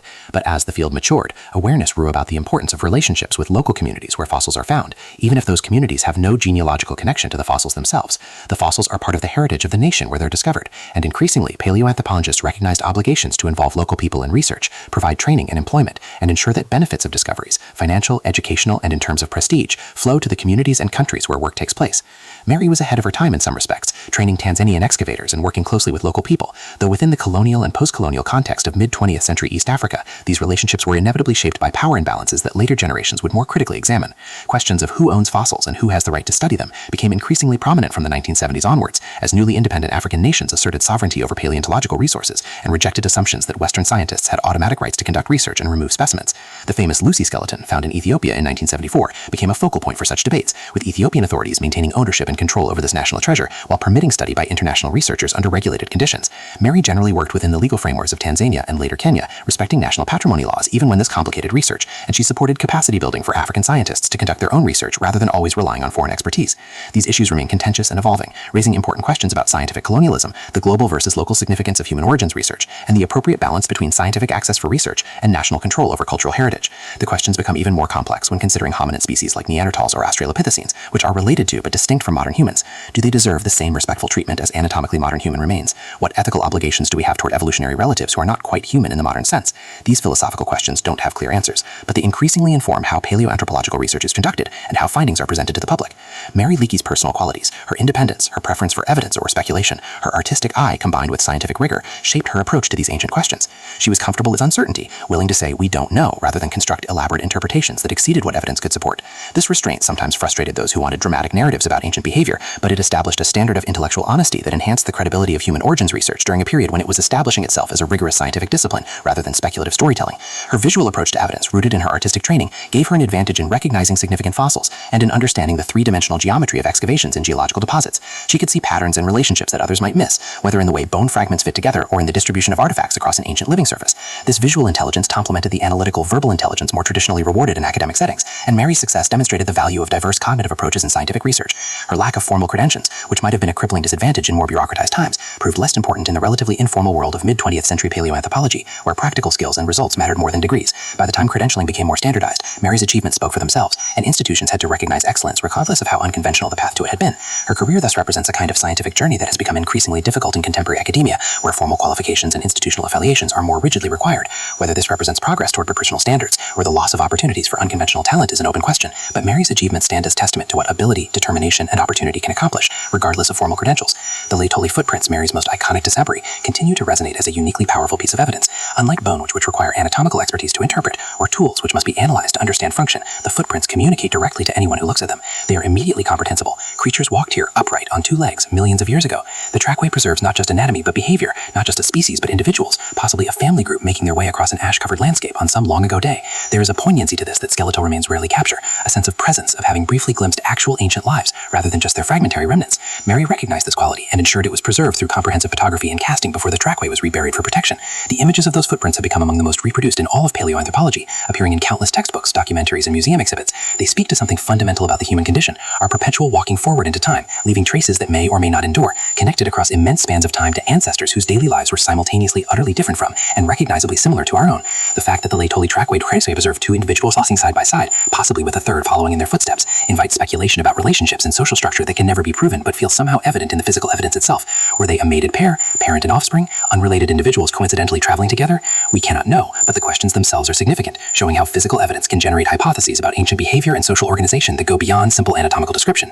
Mary characteristically refused to overinterpret these aspects, presenting the evidence and noting possibilities but declining to construct detailed scenarios that couldn't be supported. Her caution was appropriate, but the human tendency to see stories and evidence is itself interesting, reflecting perhaps our social nature and our navid intelligence, the ways we make sense of the world through story rather than just data. The methodological legacy Mary left extends beyond specific excavation techniques to a broader philosophy of how paleontological research should be conducted. She demonstrated the importance of long-term commitment to particular regions, developing deep expertise in their geology and paleontology rather than hopscotching from site to site chasing new discoveries. Her decades at Olduvai built comprehensive understanding that enabled her to interpret new finds within detailed stratigraphy and paleoenvironmental context. She showed the value of systematic survey and excavation rather than simply collecting spectacular fossils, recognizing that the most complete understanding comes from knowing what isn't present as well as what is, from understanding spatial distributions and associations rather than just accumulating impressive specimens. Her emphasis on publication of comprehensive site reports, including negative results and detailed descriptions of stratigraphy and faunal assemblages, established standards for how research should be documented and shared with the scientific community. Many researchers are tempted to publish only the exciting finds, leaving the contextual information unreported or minimally described. Mary insisted on thorough reporting, producing detailed monographs that provided the data necessary for others to evaluate her interpretations and conduct their own analyses. This commitment to comprehensive documentation reflects scientific maturity and recognition that research builds cumulatively, with each study contributing to a larger body of knowledge that transcends individual discoveries. Her approach influenced the entire field, establishing expectations for methodological rigor and reporting standards that continue to shape how human origins research is conducted. The researchers she trained and influenced carried these approaches to other sites and regions, spreading practices that had been pioneering in Olduvai and establishing them as standard methodology throughout paleoanthropology. Mary's relationship with public attention and popular science communication was more ambivalent than Howard Carter's enthusiastic embrace of publicity or Arthur Evans's careful cultivation of reputation. She was uncomfortable with celebrity and preferred the work itself to talking about it, yet she recognized the public interest and support were necessary for continued funding. The National Geographic connection brought resources, but also demands for accessible storytelling that sometimes conflicted with scientific caution. Mary navigated this tension by focusing on education rather than entertainment, working with writers and photographers to ensure accuracy even when simplification was necessary for popular audiences. She appeared in documentaries and granted interviews, but always with the understanding that the fossils themselves were what mattered, not her personality or adventures. This self-effacing approach perhaps cost her some of the public recognition that more self-promoting scientists achieved, but it maintained scientific credibility and ensured that attention remained focused on interpretation rather than personality. The balance between specialist and public communication is an ongoing challenge for all scientists, particularly in fields like paleoanthropology that capture popular imagination because they address fundamental questions about human nature and origins. Mary's approach, serious science first, popular communication second, but recognition that both are important, provides a useful model, though individual scientists will always find different points of balance based on their personalities and priorities. The increasing professionalization of science communication, with dedicated outreach staff and media specialists, has changed this dynamic considerably since Mary's time, but the fundamental tension between specialist accuracy and public accessibility remains. Mary's legacy includes not just her discoveries, mere demonstration that it's possible to be both a rigorous scientist and an effective public communicator, that these roles need not conflict if approached with integrity and respect for audiences. As Mary aged and eventually retired from active fieldwork in the late 1980s, she remained at O'Donnell's, living simply and maintaining connection with the landscape that had been central to her life's work. She wrote her autobiography, published in 1984, providing insights into both the discoveries and the personal experiences that shaped her career. She continued to advise younger researchers and remained engaged with ongoing debates about human evolution, though increasingly as an elder statesperson whose past contributions commanded respect, rather than as an active participant in current research. Her final years brought well-deserved recognition and the satisfaction of seeing how profoundly her work had influenced understanding of human origins. When she died in 1996 at age 83, obituaries worldwide recognized her as one of the most important paleoanthropologists of the 20th century, whose discoveries at Olduvai and Leitoli had fundamentally shaped the field. She was buried at Olduvai, her grave overlooking the gorge where she had worked for so many decades, a final connection to the landscape and the ancient ancestors she had devoted her life to understanding. The symbolism was fitting, the woman who had uncovered humanity's deep past, now becoming part of the same geological processes that had preserved the fossil she discovered, her atoms eventually mingling with the sediments she had so carefully excavated. Her scientific legacy endures through the fossil she found, the site she excavated, the method she pioneered, and the students she trained. The Z-skull, now reclassified as Paranthropus boise and recognized as a side branch of human evolution rather than a direct ancestor, remains one of the most complete early hominid cranium ever found. The Leitoli footprints continue to provide unique evidence of ancient bipedalism, studied and restudied as new analytical techniques become available. The comprehensive excavation record she created permit ongoing research into Olduvai's paleoenvironmental and archaeological context, answering questions she never formulated using methods that didn't exist during her lifetime. This is the ultimate measure of quality research, that it continues to yield insights long after the original investigator has moved on, because the documentation is sufficiently thorough and the preservation is sufficiently careful that future researchers can return to the evidence with new evidence. The history of archaeology is, in many respects, a history of learning what not to do. For every carefully preserved artifact in a climate-controlled museum case, there are thousands more that were carelessly discarded, misidentified, or destroyed by the very people seeking to understand them. The transformation from treasure hunting to scientific discipline has been neither linear nor complete, marked by false starts, bitter controversies, and paradigm shifts that redefined what it meant to study the past. This chapter examines that evolution, tracing how archaeology developed from gentlemanly antiquarianism and colonial extraction to a rigorous interdisciplinary science, and how that transformation continues today, with new technologies and theoretical perspectives constantly reshaping our approaches to understanding ancient worlds. In the beginning, there was curiosity but little method. The antiquarians of the Renaissance and Enlightenment collected artifacts with enthusiasm but without system. Their cabinets of curiosities mixed genuine antiquities with forgeries, natural specimens with manufactured oddities, treasures with trash. The Roman emperors had collected Greek statues, medieval monks had preserved ancient manuscripts, Renaissance princes had employed agents to excavate classical sites. But these early efforts lacked any coherent methodology for understanding the objects they recovered beyond aesthetic appreciation or authentication of provenance. An ancient coin was valued for its gold content or the fame of its issuer, not for what it might reveal about economic systems or trade networks. A statue was prized for its artistic merit, not analyzed for evidence of workshop practices or religious function. The development of scientific archaeology required several conceptual breakthroughs, each building upon the last. The most fundamental was the recognition that the Earth itself contained a record of the past, written in layers of soil and debris that accumulated over time. This principle, borrowed from geology and known as the law of superposition, states that in undisturbed contexts, older deposits lie beneath younger ones. The idea seems obvious now, but it represented a revolutionary insight when applied systematically to archaeological sites. Before this understanding, excavators often dug straight down to the most impressive remains, discarding everything else as mere fill. The stratigraphic revolution taught archaeologists to see excavation not as mining for treasures, but as reading a text, where each layer told part of a continuous story. Yet even this fundamental principle was slow to gain acceptance and slower still to be applied with rigor. Heinrich Schliemann's excavations at Troy in the 1870s and 1880s exemplify both the possibilities and perils of early scientific archaeology. Schliemann brought unprecedented resources and public attention to the search for Homer's legendary city, and his discoveries proved that Troy was a real place with a real history, but his methods were catastrophic by modern standards. Convinced that Homer's Troy must lie at the bottom of the mound, he drove a massive trench through the center of the site, destroying centuries of accumulated occupation in his haste to reach the earliest levels. When he found a spectacular hoard of gold jewelry and weapons in the citadel, he immediately declared it Priam's treasure, the very wealth of Homer's king. Later analysis revealed that the hoard predated the Trojan War by more than 1,000 years. Schliemann's trenches had cut through the actual Troy of the Homeric age without recognizing it, obliterating evidence that could never be recovered. The contrast between Schliemann's approach and modern stratigraphic excavation illustrates how profoundly archaeological methodology has evolved. Where Schliemann employed dozens of workers with picks and shovels to remove tons of earth daily, modern excavations proceed with trowels, brushes, and dental picks, removing soil centimeter by centimeter. Where he focused exclusively on impressive architecture and valuable objects, contemporary archaeologists carefully screen and analyze even the smallest fragments of bone, seed, and pottery. Where his published reports consisted largely of descriptions of treasures and speculation about their historical connections, modern excavation reports are dense technical documents recording every stratigraphic relationship, every find location, every interpretive decision, and its rationale. The change reflects not merely improved technique, but a fundamentally different conception of what archaeology seeks to accomplish. This transformation accelerated in the early 20th century through the work of pioneers who established archaeology as a rigorous discipline.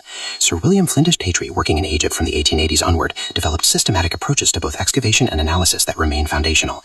Petrie introduced the practice of sequence dating, or seriation, a method for ordering artifacts chronologically based on gradual changes in their style and characteristics. By studying thousands of pottery vessels from pre-dynastic Egyptian cemeteries, he noticed that certain forms appeared, became common, and then disappeared in a predictable sequence. Vessels with wavy handles, for instance, gradually evolved into vessels where the handles became purely decorative elements, then mere painted lines, before disappearing entirely. By comparing these typological sequences across different sites, Petrie could determine their relative chronology even without written records or absolute dates. His insight that common, everyday objects like pottery could be more chronologically sensitive than monumental architecture or precious artifacts revolutionized archaeological dating. Petrie also pioneered careful recording practices. He insisted that the location and context of every find be noted, that pottery sherds and simple tools receive the same documentation as golden treasures, and that excavations be published promptly and completely. His reports set new standards for detail and comprehensiveness, including plans, sections, photographs, and drawings of even mundane artifacts. Petrie's approach seemed obsessively meticulous to contemporaries accustomed to more selective reporting, but he understood that archaeology is fundamentally destructive. Once excavated, a site can never be dug again. The only way to preserve information is through thorough documentation. His maxim that excavation without publication is excavation destroyed became a fundamental principle of archaeological ethics. The introduction of photography transformed archaeological documentation, though the transition was neither immediate nor simple. Early archaeological photographs from the 1850s onward were primarily scenic views of impressive ruins, composed to emphasize their picturesque or sublime qualities rather than to record archaeological information systematically. The technical limitations of early photography, requiring long exposures, heavy equipment, and immediate development, made it challenging to use in excavation contexts. But by the early 20th century, photography had become integral to archaeological practice. Howard Carter's documentation of Tutankhamun's tomb, carried out with photographer Harry Burton, established new standards for systematic photographic recording. Burton photographed the tomb and its contents in situ before anything was moved, then documented each stage of the clearance and conservation process. His images show not only the spectacular gold artifacts, but also the careful methodology of their recovery, establishing a visual record that supplemented written documentation and allowed later scholars to reinterpret the evidence. The grid system, another fundamental methodological innovation, addressed the challenge of precisely recording the three-dimensional location of finds within an excavation. By dividing a site into a regular grid of squares, typically measured from fixed datums or reference points, archaeologists could specify the exact position of every artifact, feature, and stratigraphic boundary. This system, refined through the early 20th century, allowed for precise recording and enabled later researchers to reconstruct the spatial relationships within a site, even if they had not participated in the excavation. The grid became the spatial framework within which all other observations could be organized, serving much the same function as latitude and longitude in geography. Leonard Woolley's excavations at in the 1820s and 1830s demonstrated how stratigraphic principles and systematic recording could be combined to reconstruct complex archaeological sequences. Woolley employed large teams of workers but insisted on careful observation of stratigraphy and precise recording of contexts. His excavation of the Royal Cemetery at required particularly sophisticated stratigraphic analysis, as the elaborate death pits with their human sacrifices had been dug into earlier deposits and were sometimes overlaid by later burials. Woolley developed innovative techniques for exposing and recording these countless features, including the famous plaster casts of the wooden lyres that had disintegrated over millennia but left voids in the surrounding soil. His methods showed that even large-scale excavations could maintain scientific rigor if properly organized and supervised. Yet for all these advances in excavation and recording techniques, archaeology before the mid-20th century suffered from a fundamental limitation: the inability to determine absolute dates independent of historical records or cross-references to dated contexts. Archaeologists could establish relative chronologies through stratigraphy and seriation, determining that one deposit was older or younger than another, but converting these relative sequences into absolute dates require connections to historically dated materials such as Egyptian king lists, Mesopotamia astronomical observations, or Greek and Roman historical records. Sites beyond the reach of these literate civilizations could only be dated approximately, often by centuries-wide margins. The prehistoric past existed in a kind of temporal fog, where scholars debated whether key developments like the origins of agriculture or metallurgy occurred 3,000 or 10,000 years ago. The radiocarbon revolution, beginning in 1949, transformed the situation with stunning rapidity. Willard Libby, a chemist at the University of Chicago, developed a method for dating organic materials by measuring their content of carbon-14, a radioactive isotope that forms in the atmosphere and is incorporated into living organisms. After death, the carbon-14 decays at a known rate with a half-life of approximately 57-30 years. By measuring the remaining carbon-14 in ancient wood, charcoal, bone, or other organic materials, Libby could calculate how long ago the organism died. The implications for archaeology were immediately recognized. For the first time, sites anywhere in the world could be dated absolutely, without reference to historical records or connection to literate civilizations. Libby received the Nobel Prize in Chemistry in 1960 for this achievement, which one archaeologist declared had done more to change archaeology than any other discovery in the history of the discipline. The impact of radiocarbon dating rippled through archaeology, forcing revision of long-established chronologies and enabling investigations of periods and regions previously beyond precise dating. One dramatic early result was the revelation that European megalithic monuments like Stonehenge were far older than previously believed, predating the pyramids of Egypt and the palaces of Mycenae. This finding overturned diffusionist theories that had assumed such sophisticated construction techniques must have spread from the civilized Near East to barbarian Europe. The megaliths were indigenous developments, products of complex prehistoric societies capable of remarkable engineering achievements. Similarly, radiocarbon dating showed that the origins of agriculture in the Near East were considerably older than historical records suggested, pushing back the beginnings of the Neolithic Revolution from perhaps 5000 BCE to 10,000 BCE or earlier. The chronology of human prehistory was suddenly extended with multiplications to understanding the pace and process of cultural change. The radiocarbon evolution also highlighted the importance of interdisciplinary collaboration in modern archaeology. Libby was not an archaeologist, but a physical chemist, yet his work fundamentally transformed archaeological practice. This pattern would be repeated as other scientific techniques were adapted to archaeological questions. Dendrochronology, the dating of wood by comparing tree ring patterns, provided both absolute dates and a means of calibrating radiocarbon results, revealing that carbon-14 dates required adjustment due to variations in Abundance and Peron-14 levels over time. Thermoluminescence dating enabled dating of pottery and burned flint by measuring trapped electrons that accumulated after firing. Uranium series dating extended the chronological range back hundreds of thousands of years, crucial for studying human evolution. Each technique required specialized equipment and expertise beyond the training of most archaeologists, making collaboration with specialists essential. The integration of scientific dating methods transformed not only what archaeologists could learn, but how they conceptualize the discipline. Archaeology was becoming a science, with hypotheses, quantitative data, and independent means of verification. This transformation accelerated in the 1960s with the rise of processual archaeology, also known as the New Archaeology, which explicitly modeled itself on the natural sciences. Led by figures like Louis Binford in the United States and David Clark in Britain, processual archaeologists argue that archaeology should seek to explain cultural processes through general laws, much as physics or chemistry explain natural phenomena. They advocated hypothesis testing, statistical analysis, and explicit theoretical frameworks. Culture was viewed as humanity's extrasomatic means of adaptation of environment, and cultural change was explained through processes like population pressure, environmental stress, and technological innovation. The New Archaeology brought greater methodological rigor and theoretical sophistication, but critics argued it reduced human culture to mechanistic processes, ignoring the meanings and intentions that motivated past peoples. The post-processual reaction, emerging in the 1980s, reasserted the importance of meaning, symbolism, and individual agency in interpreting the past. Led by scholars like Ian Hodder, post-processualists argued that archaeology was more akin to history and anthropology than to natural science, concerned with understanding particular cultures and their uniqueness, rather than discovering universal laws. They emphasized that material culture was not merely functional but symbolic, embedded in webs of meaning specific to particular times and places. Archaeological interpretation from this perspective necessitated subjective judgments and could not achieve the objective certainty that processual archaeologists sought. Different interpretations might all be valid depending on one's theoretical perspective and questions. The debate between processual and post-processual archaeology became one of the defining intellectual controversies of late 20th century archaeology, with both sides making important contributions while sometimes caricaturing the other's positions. These theoretical debates unfolded against a background of continuing technological innovation that expanded what archaeology could discover. Aerial photography, developed during World War I for military reconnaissance, was quickly recognized as an archaeological tool. From the air, features invisible at ground level became apparent. Crop marks where buried walls or ditches affected plant growth, soil marks where plowing brought subsurface features to the surface, and shadow marks where low-angle light revealed subtle topographic creations. O.G.S. Crawford in Britain. This proliferation of specialists and techniques has made modern excavation dramatically different from the practice of even 50 years ago. Where mid-20th century excavations might have had a director and a few assistants, with perhaps some local laborers, a contemporary research excavation is more likely to resemble a small research institute, with multiple investigators pursuing different aspects of analysis. The pace has slowed considerably. Trenches that Victorian excavators might have cleared in days might now require seasons to excavate properly, but the information recovered is exponentially greater. Every bucket of soil might be sieved, or even wet-sieved, or floated to recover tiny bones and carbonized seeds. Specialists examine the site for evidence of past environment, subsurface features, and geophysical anomalies before excavation begins. During excavation, each stratigraphic unit is precisely defined and recorded with photographs, drawings, and increasingly with 3D photogrammetry or laser scanning. Samples are collected for radiocarbon dating, paleoenvironmental analysis, and residue studies. Finds are cataloged digitally with GPS coordinates precise to centimeters. The excavation generates enormous quantities of data, much of it quantitative and requiring statistical analysis. The Harris matrix, developed by Edward Harris in the 1970s, revolutionized the recording of stratigraphic sequences. Earlier excavators had typically recorded stratigraphy as vertical sections, showing the stacking of layers, which worked adequately for simple sequences but struggled with complex urban sites where features cut through multiple layers and relationships were not purely vertical.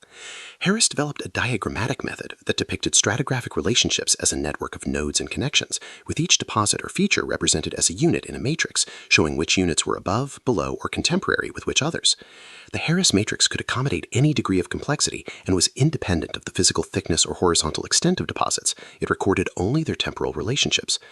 This tool became fundamental to stratigraphic recording, allowing archaeologists to work out the sequence of formation of even very complex sites and ensuring that interpretations were based on demonstrable stratigraphic relationships rather than intuition.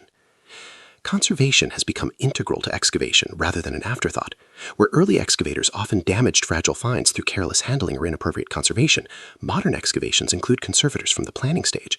Some materials deteriorate rapidly upon exposure to air after centuries in stable burial conditions: waterlogged wood, corroded metal, fragile textiles.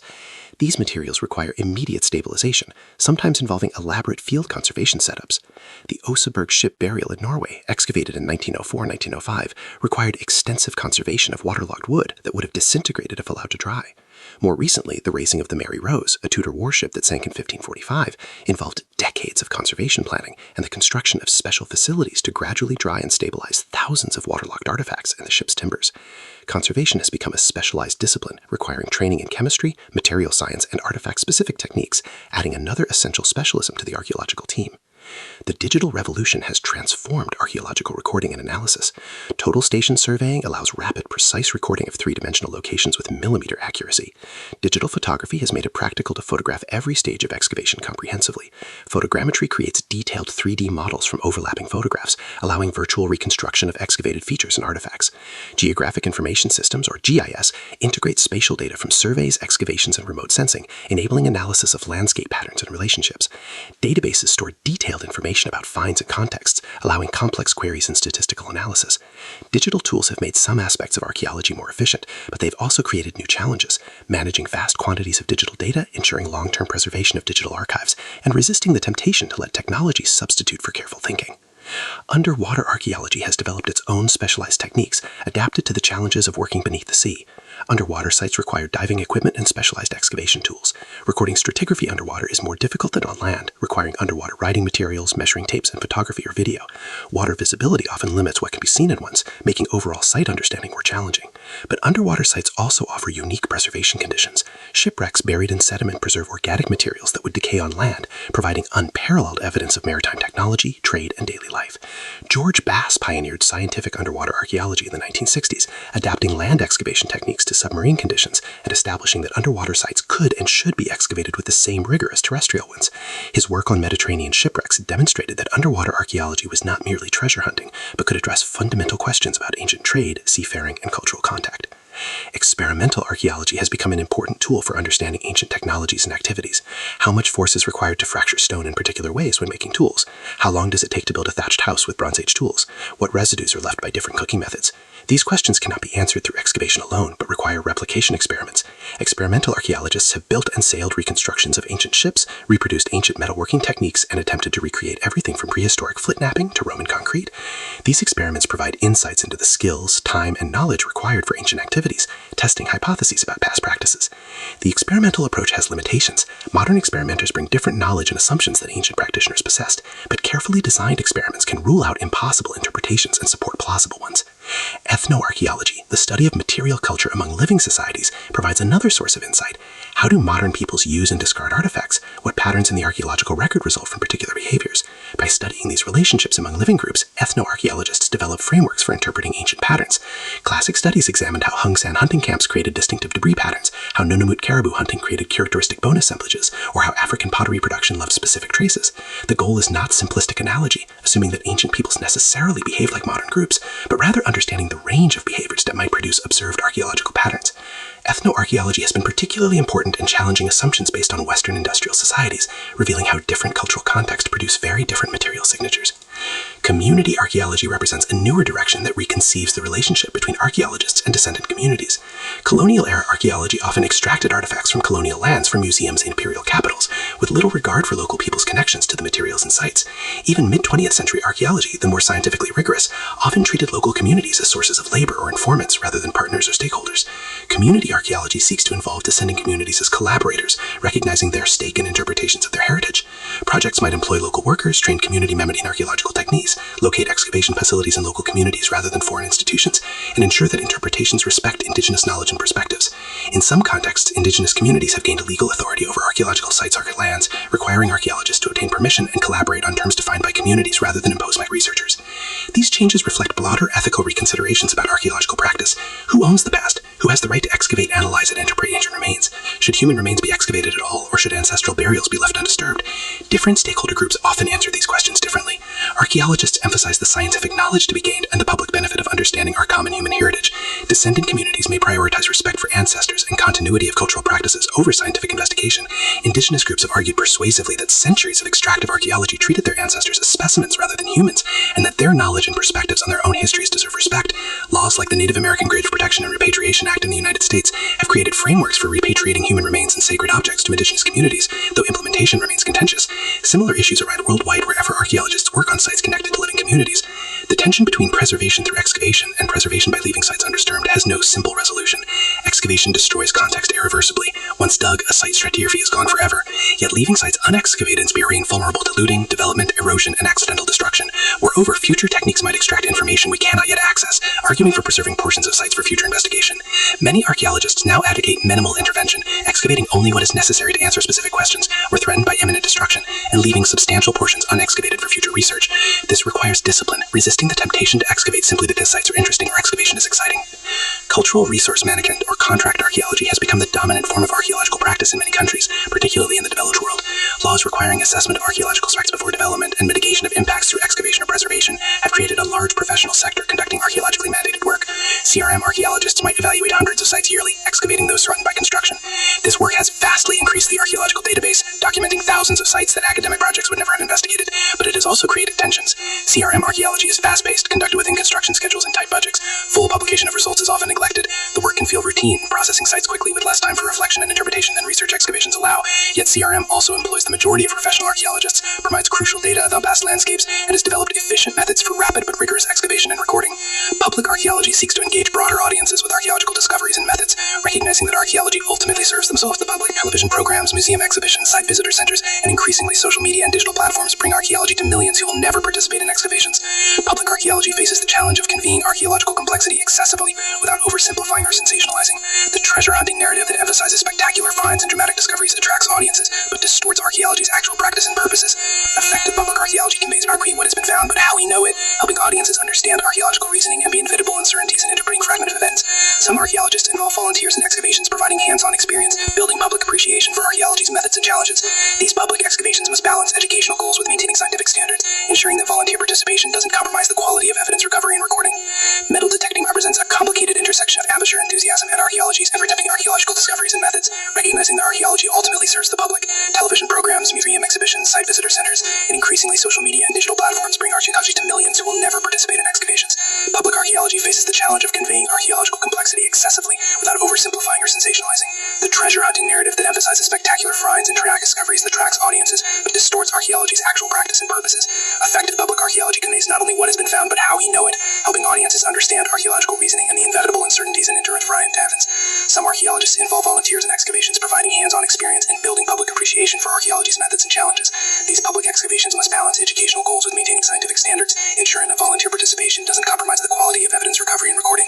Metal detecting represents the complicated intersection of amateur enthusiasm and archaeologists that are detecting archaeological discoveries and methods, recognizing that archaeology ultimately serves the public. Television programs, museum exhibitions, site visitor centers, and increasingly social media and digital platforms bring archaeology to millions who will never participate in excavations. Public archaeology faces the challenge of conveying archaeological complexity accessibly without oversimplifying or sensationalizing.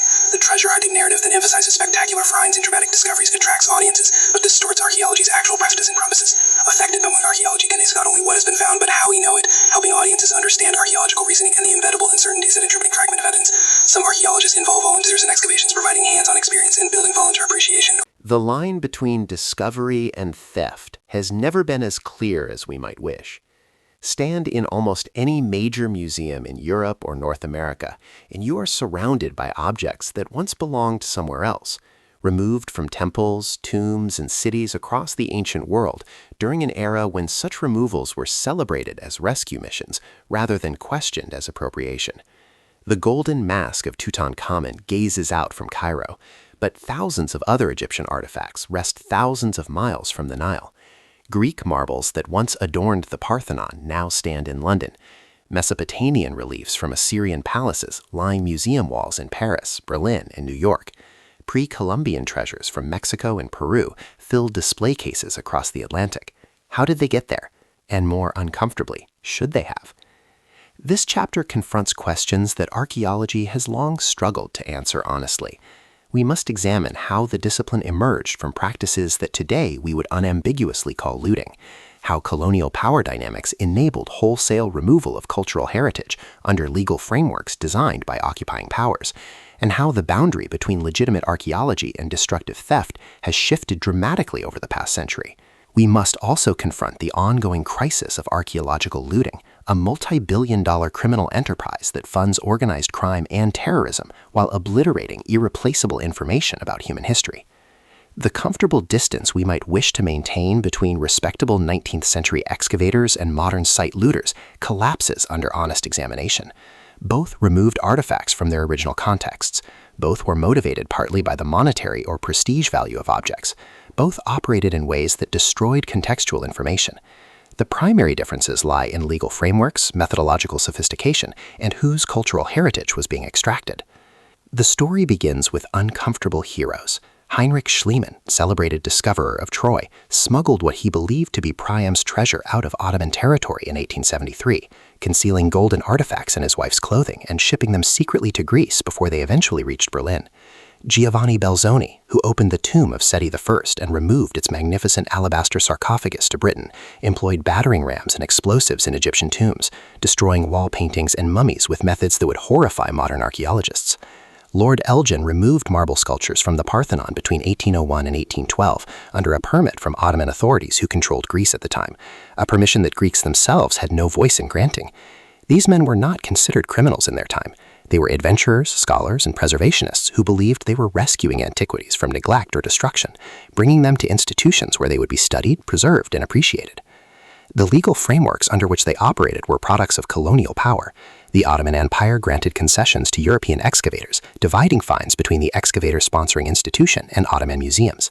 Egypt, under British influence and later occupation, operated a similar system that allowed foreign excavators to export significant portions of their discoveries. The underlying assumption was that European institutions were better equipped to preserve and study antiquities than the countries where they originated, an assumption that reflected and reinforced colonial hierarchies, positioning European nations as guardians of world civilization. These arrangements were legal, documented, and often involved genuine archaeological methodology, yet they occurred within power structures where occupied or colonized peoples had little agency to refuse, negotiate, or demand different terms. The legality was real, but the legitimacy is questionable in retrospect. Consider the Egyptian case in detail, as it illustrates the complexity particularly well. Throughout the 19th and early 20th centuries, European and American excavators worked throughout Egypt under concessions granted by the Egyptian Antiquity Service, often headed by European directors. The system divided discoveries, with unique objects going to Egyptian museums and duplicate material available for export. This arrangement enabled extraordinary archaeological work, the excavations that revealed ancient Egyptian civilization in scientific detail rather than treasure-hunting chaos. Yet it also meant that magnificent artifacts left Egypt for foreign museums, creating collections that established Egyptology departments around the world, but also created the dispersal of Egyptian heritage across continents. Was this cultural theft or international scholarship? The answer contains both realities simultaneously. Howard Carter's discovery of Tutankhamun's tomb in 1922 occurred at a pivotal moment in this history. The tomb remained in Egypt, its contents eventually housed in the Egyptian Museum in Cairo, though many years of conservation and study were conducted by British and American experts. This marked a shift, incomplete and contested but significant, toward recognizing that antiquity should remain in their countries of origin. The shift accelerated through the 20th century as former colonies gained independence and began asserting cultural heritage rights. Egypt nationalized its antiquities entirely. Greece intensified demands for the return of the Parthenon marbles. Nations across Asia, Africa, and Latin America began challenging the legitimacy of collections assembled during colonial eras, arguing that legal concessions granted under occupation should not be considered permanent transfers. The 1970 UNESCO Convention on the Means of Prohibiting and Preventing the Illicit Import, Export, and Transfer of Ownership of Cultural Property marked international recognition that the old system was no longer acceptable. The convention established that antiquities belong to their countries of origin, and that removing them without permission constitutes theft, regardless of who does the removing or for what purpose. Signatory nations agreed not to import cultural property illicitly exported from other signatory nations and to assist in recovery efforts. This legal framework transformed archaeology's relationship with artifacts. Objects excavated before 1970, particularly those removed under colonial-era concessions, occupy an ambiguous status, legal under the systems that existed when they were taken, but ethically problematic by current standards. Objects removed after 1970 without proper permissions are unambiguously stolen property, subject to seizure and repatriation. Yet the convention's impact has been limited by imperfect enforcement and the profitability of the illicit antiquities trade. The destruction of archaeological sites through looting has actually intensified in recent decades, driven by growing demand from collectors, sophisticated smuggling networks, and the vulnerability of sites in countries experiencing conflict or political instability. Modern archaeological looting is not a romantic enterprise of adventurer scholars, but a brutal criminal industry that destroys sites systematically, strips them of saleable artifacts, and discards everything else without documentation. The information loss is catastrophic and permanent. When looters dig, they destroy context, the spatial relationships, associated materials, and stratified deposits that allow archaeologists to interpret artifacts and reconstruct past societies. A pot removed from scientific excavation tells us about pottery technology, trade networks, dietary practices, ritual customs, and chronology. The same pot torn from the ground by looters and sold to a collector tells us only that ancient people made pots. The scale of destruction is staggering. Satellite imagery reveals thousands of looting pits across archaeological landscapes in Egypt, Syria, Iraq, Peru, Guatemala, and Cambodia. Sites that survived thousands of years intact have been obliterated in decades. In some regions, organized crime networks employ local diggers who work sites systematically, selling artifacts to middlemen who smuggle them across borders, to dealers who provide false or vague provenances before selling to collectors or even respectable auction houses. The chain of transactions deliberately obscures origins, making it difficult to prove that specific objects were illegally excavated. Dealers describe artifacts as from old collections or claim they left their origin countries before 1970, documentation that is often impossible to verify or disprove conclusively. The looting of the Iraq Museum in 2003, during the chaos following the American invasion, brought the crisis to international attention.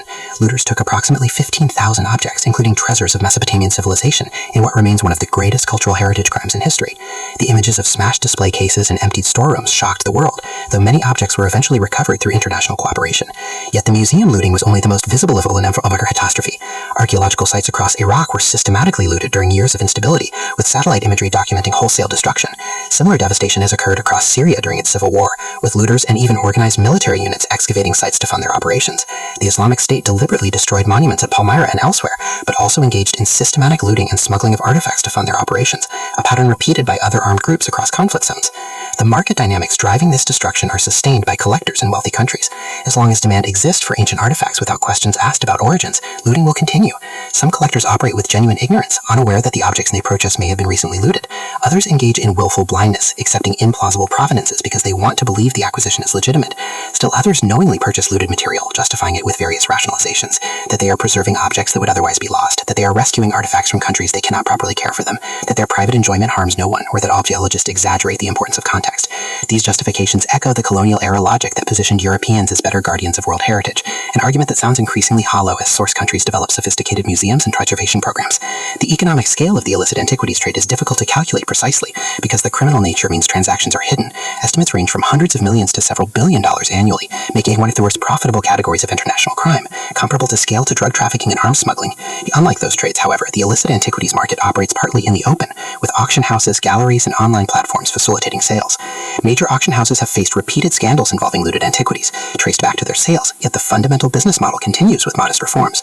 Online platforms, including eBay, have been identified as major marketplaces for illicit artifacts, though efforts to police these platforms face challenges of scale and international complexity. Forensic archaeology has developed methods to combat this trade by documenting looting damage and tracing artifacts to their origins. When looters dig, they leave characteristic damage patterns, irregular pits, scattered soil, broken pottery fragments discarded as worthless. Archaeologists can photograph and document this destruction, creating evidence that looting occurred at specific sites. When suspected looted artifacts appear on the market, scientific analysis of soil residues, patination patterns, and manufacturing techniques can sometimes link them to specific regions or even sites. Databases like the Interpol Stolen Works of Art Database Carabini Command for the Protection of Cultural Heritage Database database, catalog stolen artifacts, providing resources for identifying looted material. Yet these efforts face enormous challenges. Looted sites number in the thousands, artifacts in the millions, and the resources dedicated to documentation and recovery are minuscule compared to the scale of the problem. Law enforcement cooperation has achieved some notable successes. Italy's Carabini unit specializing in cultural heritage protection has recovered thousands of looted artifacts and successfully prosecuted trafficking networks. Their investigation of Giovanni Belsoni, whose extensive photographic archive documented a massive looting operation, led to convictions and the return of thousands of objects to Italy from American museums, including the Getty and the Metropolitan Museum of Art. Similar investigations have recovered looted artifacts from Cambodia, Peru, Egypt, and other source countries. These cases demonstrate that prosecution is possible, but they also reveal how difficult and resource-intensive these efforts are. Each major case requires years of investigation, international cooperation, and sophisticated legal work. The number of prosecutions remains tiny compared to the scale of ongoing looting. The question of what should happen to objects already in museums, particularly those removed during colonial eras, remains intensely contested. Source countries increasingly demand repatriation of cultural heritage, arguing that objects taken under colonial occupation should be returned now that those countries are independent. Museums respond with various arguments: that they legally acquired objects under the systems that existed at the time, that they have preserved objects that might otherwise be lost, that they provide access to diverse international audiences, that they enable The situation is further complicated by the economics of source countries, many of which depend on cultural heritage tourism as a significant economic sector. Ancient sites, monuments, and museums attract international visitors, whose spending support local economies. The motivations for repatriation include cultural nationalism and heritage rights, but also economic interests in having more spectacular objects to display to tourists. Wealthier nations holding contested objects sometimes portray source countries as motivated by money rather than legitimate cultural claims, an accusation that ignores the reality that economic development and cultural heritage are legitimately intertwined. Archaeological tourism can provide sustainable income for communities near sites, creating economic incentives for preservation rather than looting. Objects returned to source countries and displayed in modern museums become tourist attractions, generating revenue, but more importantly, they become accessible to the communities whose ancestors created them, people for whom these objects are not exotic curiosities, but connections to their own heritage. The role of collectors in sustaining or suppressing the illicit antiquities trade is crucial and contested. The market exists because collectors want to acquire ancient objects, and some segments of the collector community have been slow to accept responsibility for the destruction their demand causes. Collecting antiquities was long seen as a refined and scholarly pursuit, a way for private individuals to participate in preserving the past. This self-image persists among many collectors who see themselves as stewards rather than part of the problem. Archaeological organizations have worked to educate collectors about responsible acquisition, promoting guidelines that collectors should only acquire objects with documented ownership histories showing they were out of their countries of origin before 1970 or were legally exported afterward. Many collectors have embraced these standards, but the market for unprominanced antiquities continues, sustained by collectors willing to acquire objects despite questionable origins. Some prominent collectors have become advocates for reform. Shelby White and Leon Levy, whose collection included looted Italian antiquities that were eventually returned, subsequently became major donors to archaeological projects and institutions, helping fund legitimate research rather than acquiring more objects. The transformation illustrates that collectors can redirect their interests from acquisition to support for scientific archaeology. Other collectors have donated their holdings to museums with the understanding that problematic objects would be returned to source countries, accepting that the collections were assembled under standards that are no longer acceptable. These examples point toward a path where collectors support archaeology through funding research, conservation, and museum programs, rather than acquiring artifacts whose origins cannot be verified. Yet the fundamental tension remains. Collecting inherently treats archaeological material as property to be owned, rather than as heritage to be preserved and studied in context. Even legally acquired antiquities with perfect provenance have been removed from their archaeological contexts, losing much of their research value. The pot purchased from a museum deacquisition, the coin acquired from an old collection, the sculpture legally exported in 1920, these objects are legitimate to own under current law, but they still represent information lost to archaeology. They tell us less than they would if they had been excavated scientifically and remained accessible to researchers rather than disappearing into private collections. This reality suggests that perhaps the entire model of private antiquities collecting should be questioned, regardless of whether specific objects were legally acquired. Some archaeologists argue that all archaeological materials should be considered public heritage, inappropriate for private ownership, a radical position that would require dramatic legal changes, but would align ownership with the actual nature of archaeological material as information about shared human history.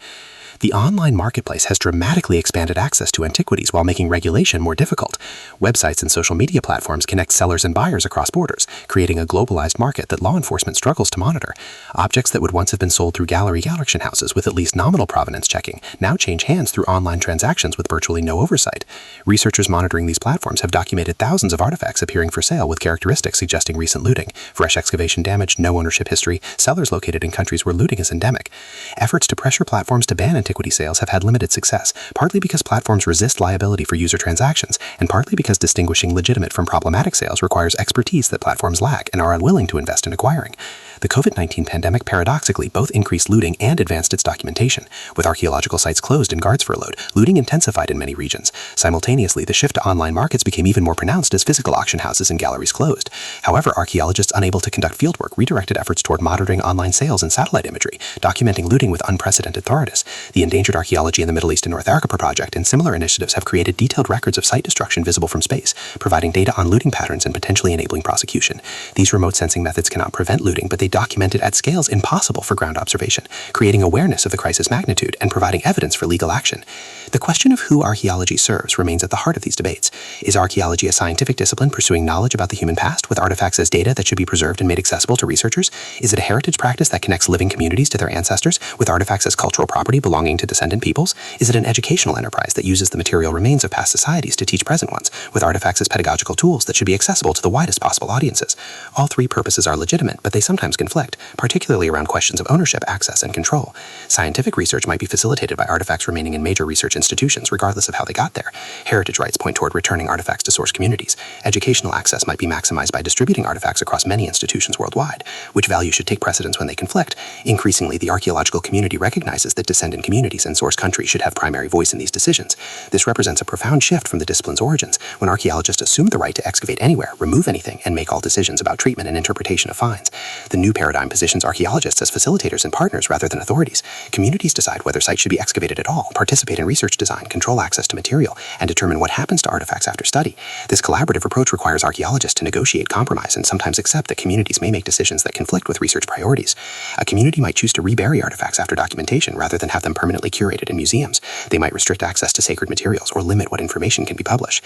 These choices represent the reality that archaeological material is not just data, but is connected to living people with rights and interests that should be respected. The financial incentives driving looting are difficult to counteract because the economic disparities are enormous. A farmer in rural Guatemala might earn more from guiding looters to ancient Maya sites than for years of agricultural labor. A villager in Afghanistan or Iraq facing economic collapse might see looting ancient sites as survival strategy rather than cultural crime. The material wealth concentrated in Western museums and private collections was extracted from regions that often remain impoverished. Expecting poor communities to prioritize archaeological preservation over economic survival is unrealistic without providing alternative livelihoods. Some programs attempt to do this by employing local people as site guards, guides for archaeological tourism, or workers on excavations. When communities derive economic benefit from preserving sites rather than looting them, they become stakeholders in protection. But these programs reach only small fractions of sites and communities, and they require sustained funding that is rarely available. The ethics of purchasing looted antiquities to prevent their loss or destruction is sometimes raised as justification. If an object has already been looted, does purchasing it cause additional harm or actually preserve it? Museums and collectors sometimes argue that acquiring objects, even if questionable provenance, saves them from destruction or obscurity. This logic is deeply flawed because it sustains the market that drives ongoing looting. Each purchase signals continued demand, encouraging more looting. The objects purchased may be preserved, but the sites from which they came are destroyed, and the purchase funds and encourages future destruction. The effective response is to eliminate the market, making looted antiquities unsaleable, which requires refusing to purchase them regardless of their beauty or significance. This is difficult because this means that specific objects may be lost, sold to unscrupulous buyers, damaged, or hidden, but it is necessary to stop the systematic destruction of sites. Some of the most difficult cases involve artifacts that have been in museum collections for generations, acquired at a time when the problematic nature of their removal was not questioned. Should these be returned? Museums argue that objects collected 150 years ago became part of institutional collections under the standards of the time, that scholarship has been built around them, that they have been carefully preserved and made accessible, and that contemporary ethical standards should not be retroactively tied to historical collecting. Source countries respond that theft does not become legitimate with time, that legal frameworks imposed by colonial powers were illegitimate from the start, and that cultural heritage should be returned regardless of how long it has been held elsewhere. Both positions have logical force, and resolution requires negotiation rather than appeals to absolute principles that either side will accept. A pragmatic approach might prioritize certain categories of material for repatriation, while accepting that other material will remain permanently in current holding institutions. Human remains and sacred objects have particularly strong claims for return, as they involve respect for the dead and religious freedom for living communities. Uniquely significant objects closely identified with national heritage, major sculptures, royal treasures, iconic artworks, might also be priorities for return. More common material, pottery, tools, representative sculptures, might remain where it is, particularly if it is actively used for research and education. This triage approach is unsatisfying because it requires judgments about what is important enough to warrant return, return, but it may be more achievable than absolutist principles that demand either total repatriation or permanent retention. Some objects would return, addressing the most significant heritage claims while preserving institutional collections and research possibilities. The story of the Euphronius crater illustrates the evolution of museum practice. This magnificent ancient Greek vessel was purchased by the Metropolitan Museum of Art in 1972 for $1 million, becoming one of the museum's most celebrated acquisitions. For decades, the museum maintained that it had been legally acquired from a private collection. Investigation eventually revealed that it had been looted from an Etruscan tomb in Italy and smuggled through Switzerland to New York. The documentation was damning, and the Met eventually extradited Italy in 2008, along with other objects proving to be looted. The case marked a turning point, demonstrating that even elite institutions could be compelled to return looted material, and establishing precedent that illegal acquisition justifies repatriation regardless of how much time has passed or how much was paid. Museums have gradually adopted stricter acquisition policies in response to such scandals and changing ethical standards. Many major museums now refuse to acquire antiquities unless provenance documentation shows they left their countries of origin before 1970 or were subsequently legally exported.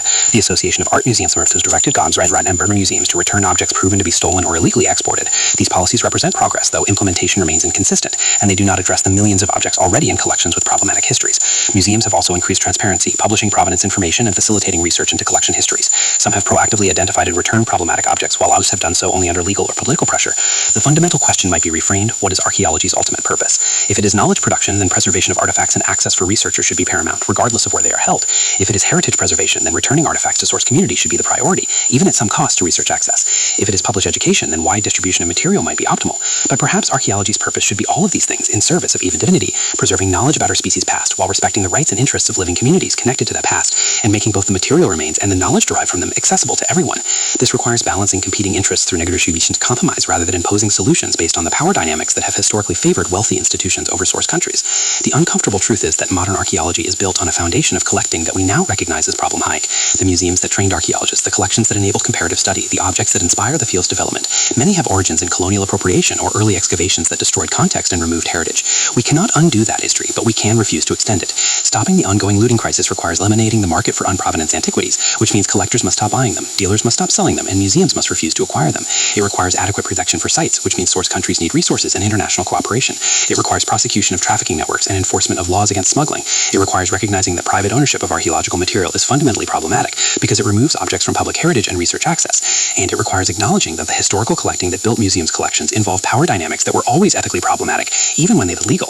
The choice we face is not between The vault stretched endlessly into shadow, row upon row of metal shelving laden with the accumulated treasures of 1,000 expeditions, 10,000 digs, countless encounters between collectors and the cultures they studied. Dr. Sarah Chen stood in the climate-controlled silence of the British Museum's storage facility, her white archival gloves pristine against the dark bronze of the Benin plaque she held. The artifact was magnificent, intricate reliefs depicting court life in the Kingdom of Benin, craftsmanship that spoke of centuries-old artistic mastery. But the acquisition card attached told another story. Obtained 1897, punitive expedition. Those clinical words concealed violence, theft, a palace burned, a kingdom humbled, and art ripped from its cultural context to become museum property.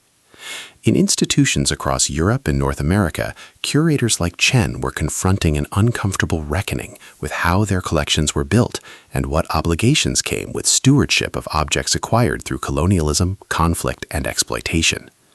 The very foundations of major museums rested on collecting practices that ranged from ethically questionable to outright looting. Now, more than a century later, those foundations were being examined, challenged, and in some cases dismantled piece by controversial piece. This was the trial of the museums, not in courts of law alone, but in the court of public opinion, in the chambers of international diplomacy, and in the conscience of the institutions themselves. The verdict remained uncertain, but the questioning had become impossible to ignore. Museums, those temples of preservation and education, found themselves defendants in a case concerning the very nature of cultural ownership, the legacy of empire, and the meaning of heritage in a post-colonial world. The romantic narrative of treasure hunting and archaeological adventure that had shaped public imagination for generations was giving way to harder questions. Who owns the past? Who has the right to display it? And what debts do institutions owe to the communities from which their collections came? These questions echoed through marble halls and climate-controlled vaults, whispered in curatorial meetings, and shouted in protest outside museum doors. The age of unquestioned acquisition was ending. The age of accountability had begun. Chen carefully returned the Benin bronze to its shelf, her mind troubled by knowledge that dozens of nations, hundreds of communities, and thousands of descendants were asking the same question she asked herself each day: how do we make this right? The museum's storage vault, with its orderly rows and careful cataloging, represented more than systematic preservation. It represented choices about what was taken, what was kept, and what might, after all these years, be returned. Every object had a story beyond its archaeological or artistic significance. Every artifact represented a moment of transaction, sometimes voluntary, often coerced, occasionally criminal. The reckoning had come. The question was whether institutions built on problematic foundations could transform themselves into something new, repositories not of colonial spoils, but of genuine partnership with the cultures whose heritage they held. The answer would reshape not only museums, but the entire relationship between past and present, between powerful institutions and dispossessed communities, between the romantic mythology of treasure hunting and the ethical responsibilities of stewardship. This was the story of museums on trial, and the verdict would determine the future of cultural heritage itself. The history of major museum collections reads like an adventure novel. Daring expeditions, remarkable discoveries, intrepid explorers bringing back wonders from distant lands. But behind the romance lies a darker narrative of systematic appropriation during the colonial era, when European and American institutions amassed collections through means that ranged from legitimate purchase to outright theft. The British Museum, the Louvre, the Metropolitan Museum of Art, the Pergamon Museum in Berlin, virtually every major encyclopedic museum was built on colonial-era collecting practices that frequently ignored the wishes, rights, and interests of source communities.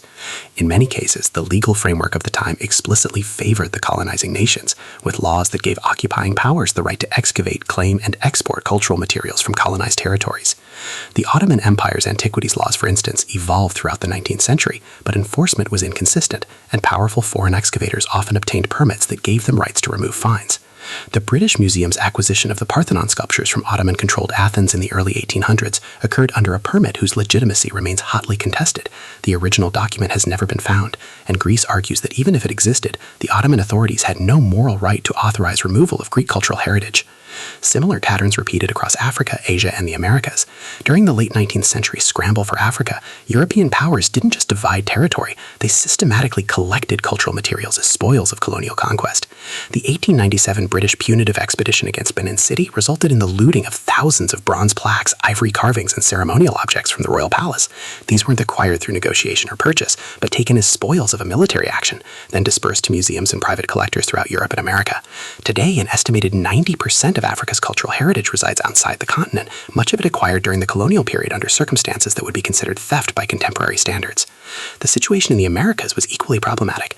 As European settlers pushed across North and South America, they treated indigenous burial sites, settlements, and sacred places as archaeological resources to be excavated, with human remains and cultural objects collected for museum display and scientific study. The notion that indigenous communities might have rights to their ancestors' remains or sacred objects was rarely considered.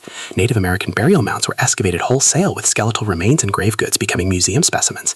In South America, explorers like Hiram Bingham removed tens of thousands of artifacts from Machu Picchu and other Inca sites, transporting them to institutions like Yale University under permits that source countries later argued were never intended to authorize permanent removal.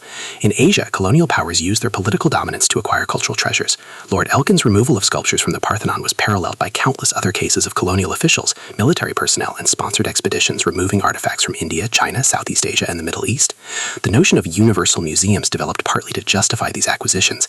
Major institutions argued they were creating comprehensive collections representing all of human civilization, preserving objects that might otherwise be lost, and making them accessible to wider audiences.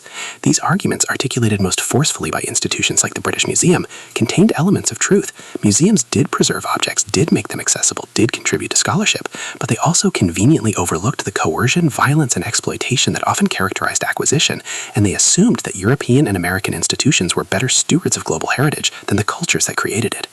By the mid-19th century, this assumption was increasingly challenged. Decolonization movements that swept across Africa, Asia, and the Pacific in the decades following World War II brought political independence to formerly colonized nations. With political sovereignty came demands for cultural sovereignty, the return of heritage materials taken during the colonial period.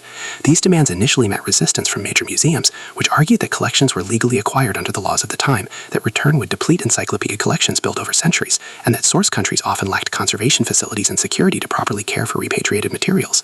These arguments, once widely accepted in museum circles, began to ring hollow as former felonies developed their own museum infrastructure, and as the moral dimension of colonial-era acquisition came under scrutiny.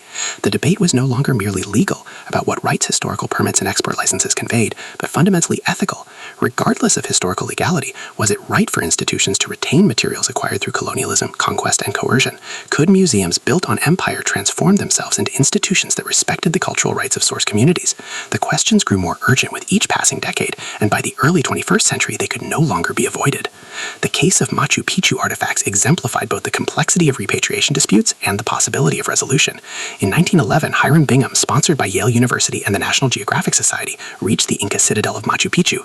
What he found there, a remarkably preserved 15th century royal estate perched on a mountain ridge, would make him famous and transform archaeological understanding of Inca civilization. Over the course of several expeditions between 1911 and 1915, Bingham's teams excavated the site, removing more than 40,000 artifacts including ceramics, metalwork, stone objects, and human skeletal remains. These materials were transported to Yale's Peabody Museum under agreements with the Peruvian government that Bingham characterized as loons for study. The permit specified the materials would be returned if Peru requested them, but this condition was written in Spanish in documents that Yale later claimed to have lost or misunderstood. Decades passed. The artifacts remained at Yale, incorporated into research and teaching collections, studied by generations of scholars. Peru, meanwhile, experienced political instability and changes of government that interrupted follow-up on the Machu Picchu materials. It wasn't until the early 2000s as Peru developed stronger cultural heritage institutions, and as Machu Picchu became a symbol of national identity and a major tourism destination, that the government began formal demands for return of what it characterized as Peru's national patrimony. Yale's initial response was defensive. The university argued that the artifacts had been legally exported under permits from the Peruvian government, that they had been carefully conserved and studied at Yale for nearly a century, that they were better protected in New Haven than they would be in Peru, and that researchers worldwide relied on access to the collection. These arguments reflected traditional museum positions on repatriation, emphasizing legal acquisition, superior conservation and security, and the importance of research access. Peru, however, framed the issue differently. The artifacts were removed during a period when Peru, though nominally independent, was economically and politically dominated by foreign powers that could essentially dictate terms of archaeological work. The permits were always intended as temporary export licenses for study, not permanent transfers of ownership. Most fundamentally, Machu Picchu is not just any archaeological site, but the most iconic symbol of Peruvian cultural heritage. The artifacts belonged in Peru, where they could be appreciated by Peruvians and visitors in the context of the civilization that created them. As the dispute escalated, it became a test case for repatriation claims. Peru's arguments gained international support, particularly from other source countries facing similar disputes with museums. In 2008, Peru sued Yale in U.S. federal court, demanding return of the artifacts. The lawsuit put Yale in an uncomfortable position, generating negative publicity and raising questions about the university's commitment to ethical stewardship. Academic institutions prided themselves on ethical conduct. Could Yale justify retaining materials that were so clearly important to Peruvian cultural identity, and that were always supposed to be temporary loans? Negotiations ensued, mediated by external parties and complicated by competing interests within Yale, Peru, and the broader museum and archaeology communities. Some Yale faculty wanted to retain the collection for research. Others recognized the moral imperative of return. Some Peruvian officials demanded complete and immediate return. Others were willing to negotiate terms that would allow for ongoing scholarly collaboration. After years of legal proceedings and diplomatic negotiations, a settlement was reached in 2010 and implemented beginning in 2011. The agreement represented a middle path that would become influential for subsequent repatriation cases. Peru's ownership of the artifacts was acknowledged, and the vast majority of materials would be returned. However, the return In the United States, repatriation took a distinctive legal form through the Native American Graves Protection and Repatriation Act, NAGPRA, enacted in 1990. This federal law transformed museum practices regarding indigenous heritage. It required museums and federal agencies to inventory Native American human remains and cultural objects in their collections, consult with affiliated tribes, and return them when requested. For the first time, U.S. law formally recognized tribal rights to ancestral remains, sacred objects, and cultural patrimony. The legislation emerged from decades of Native American activism. Indigenous communities had long protested the excavation of burial sites and the display of ancestral remains in museums. By the late 20th century, tens of thousands of Native American skeletal remains were held in museum collections, treated as scientific material and sometimes displayed publicly. Sacred objects, often taken through coercion, theft, or questionable transactions, were scattered across institutions. Many Native communities considered it deeply offensive that their ancestors remained stored in museum vaults rather than properly buried. Before NAGPRA, repatriation occurred only sporadically and depended on voluntary cooperation from museums. Some institutions complied with tribal requests, but others refused, arguing that scientific research was more important than cultural or spiritual concerns. NAGPRA changed this dynamic by establishing legal obligations. Federally funded museums had to identify Native American remains and cultural items, determine their cultural affiliation, notify tribes, and return materials upon request. Failure to comply could result in fines or the loss of federal funding. Implementing the law proved complex. Museums had to examine collections accumulated over more than a century and work with tribes to determine cultural affiliation using archaeological, anthropological, linguistic, and oral historical evidence. The scale of the issue was immense. Estimates suggested that U.S. museums held the remains of over 200,000 Native Americans at the time of the law's passage. The earliest repatriations focused on human remains. In 1991, the Smithsonian Institution returned the remains of approximately 750 individuals to the Blackfeet Nation. For many tribes, these returns were not only about recovering ancestors, but also about spiritual healing and restoring disrupted cultural practices. Sacred objects and items of cultural patrimony presented additional challenges. Museums sometimes argued that returning them might lead to deterioration, while tribes insisted that proper cultural use was more important than preservation in climate-controlled storage. One notable case involved the Zuni war gods, sacred wooden figures intended to be placed at shrines and allowed to naturally decay. Museums eventually returned many of these objects, recognizing that Zuni traditions required them to return to the earth. Another major controversy involved the ancient skeleton known as Kennewick Man, discovered in Washington state in 1996. Several tribes requested repatriation under NAGPRA, while scientists argued the remains were too ancient to establish cultural affiliation and should be studied.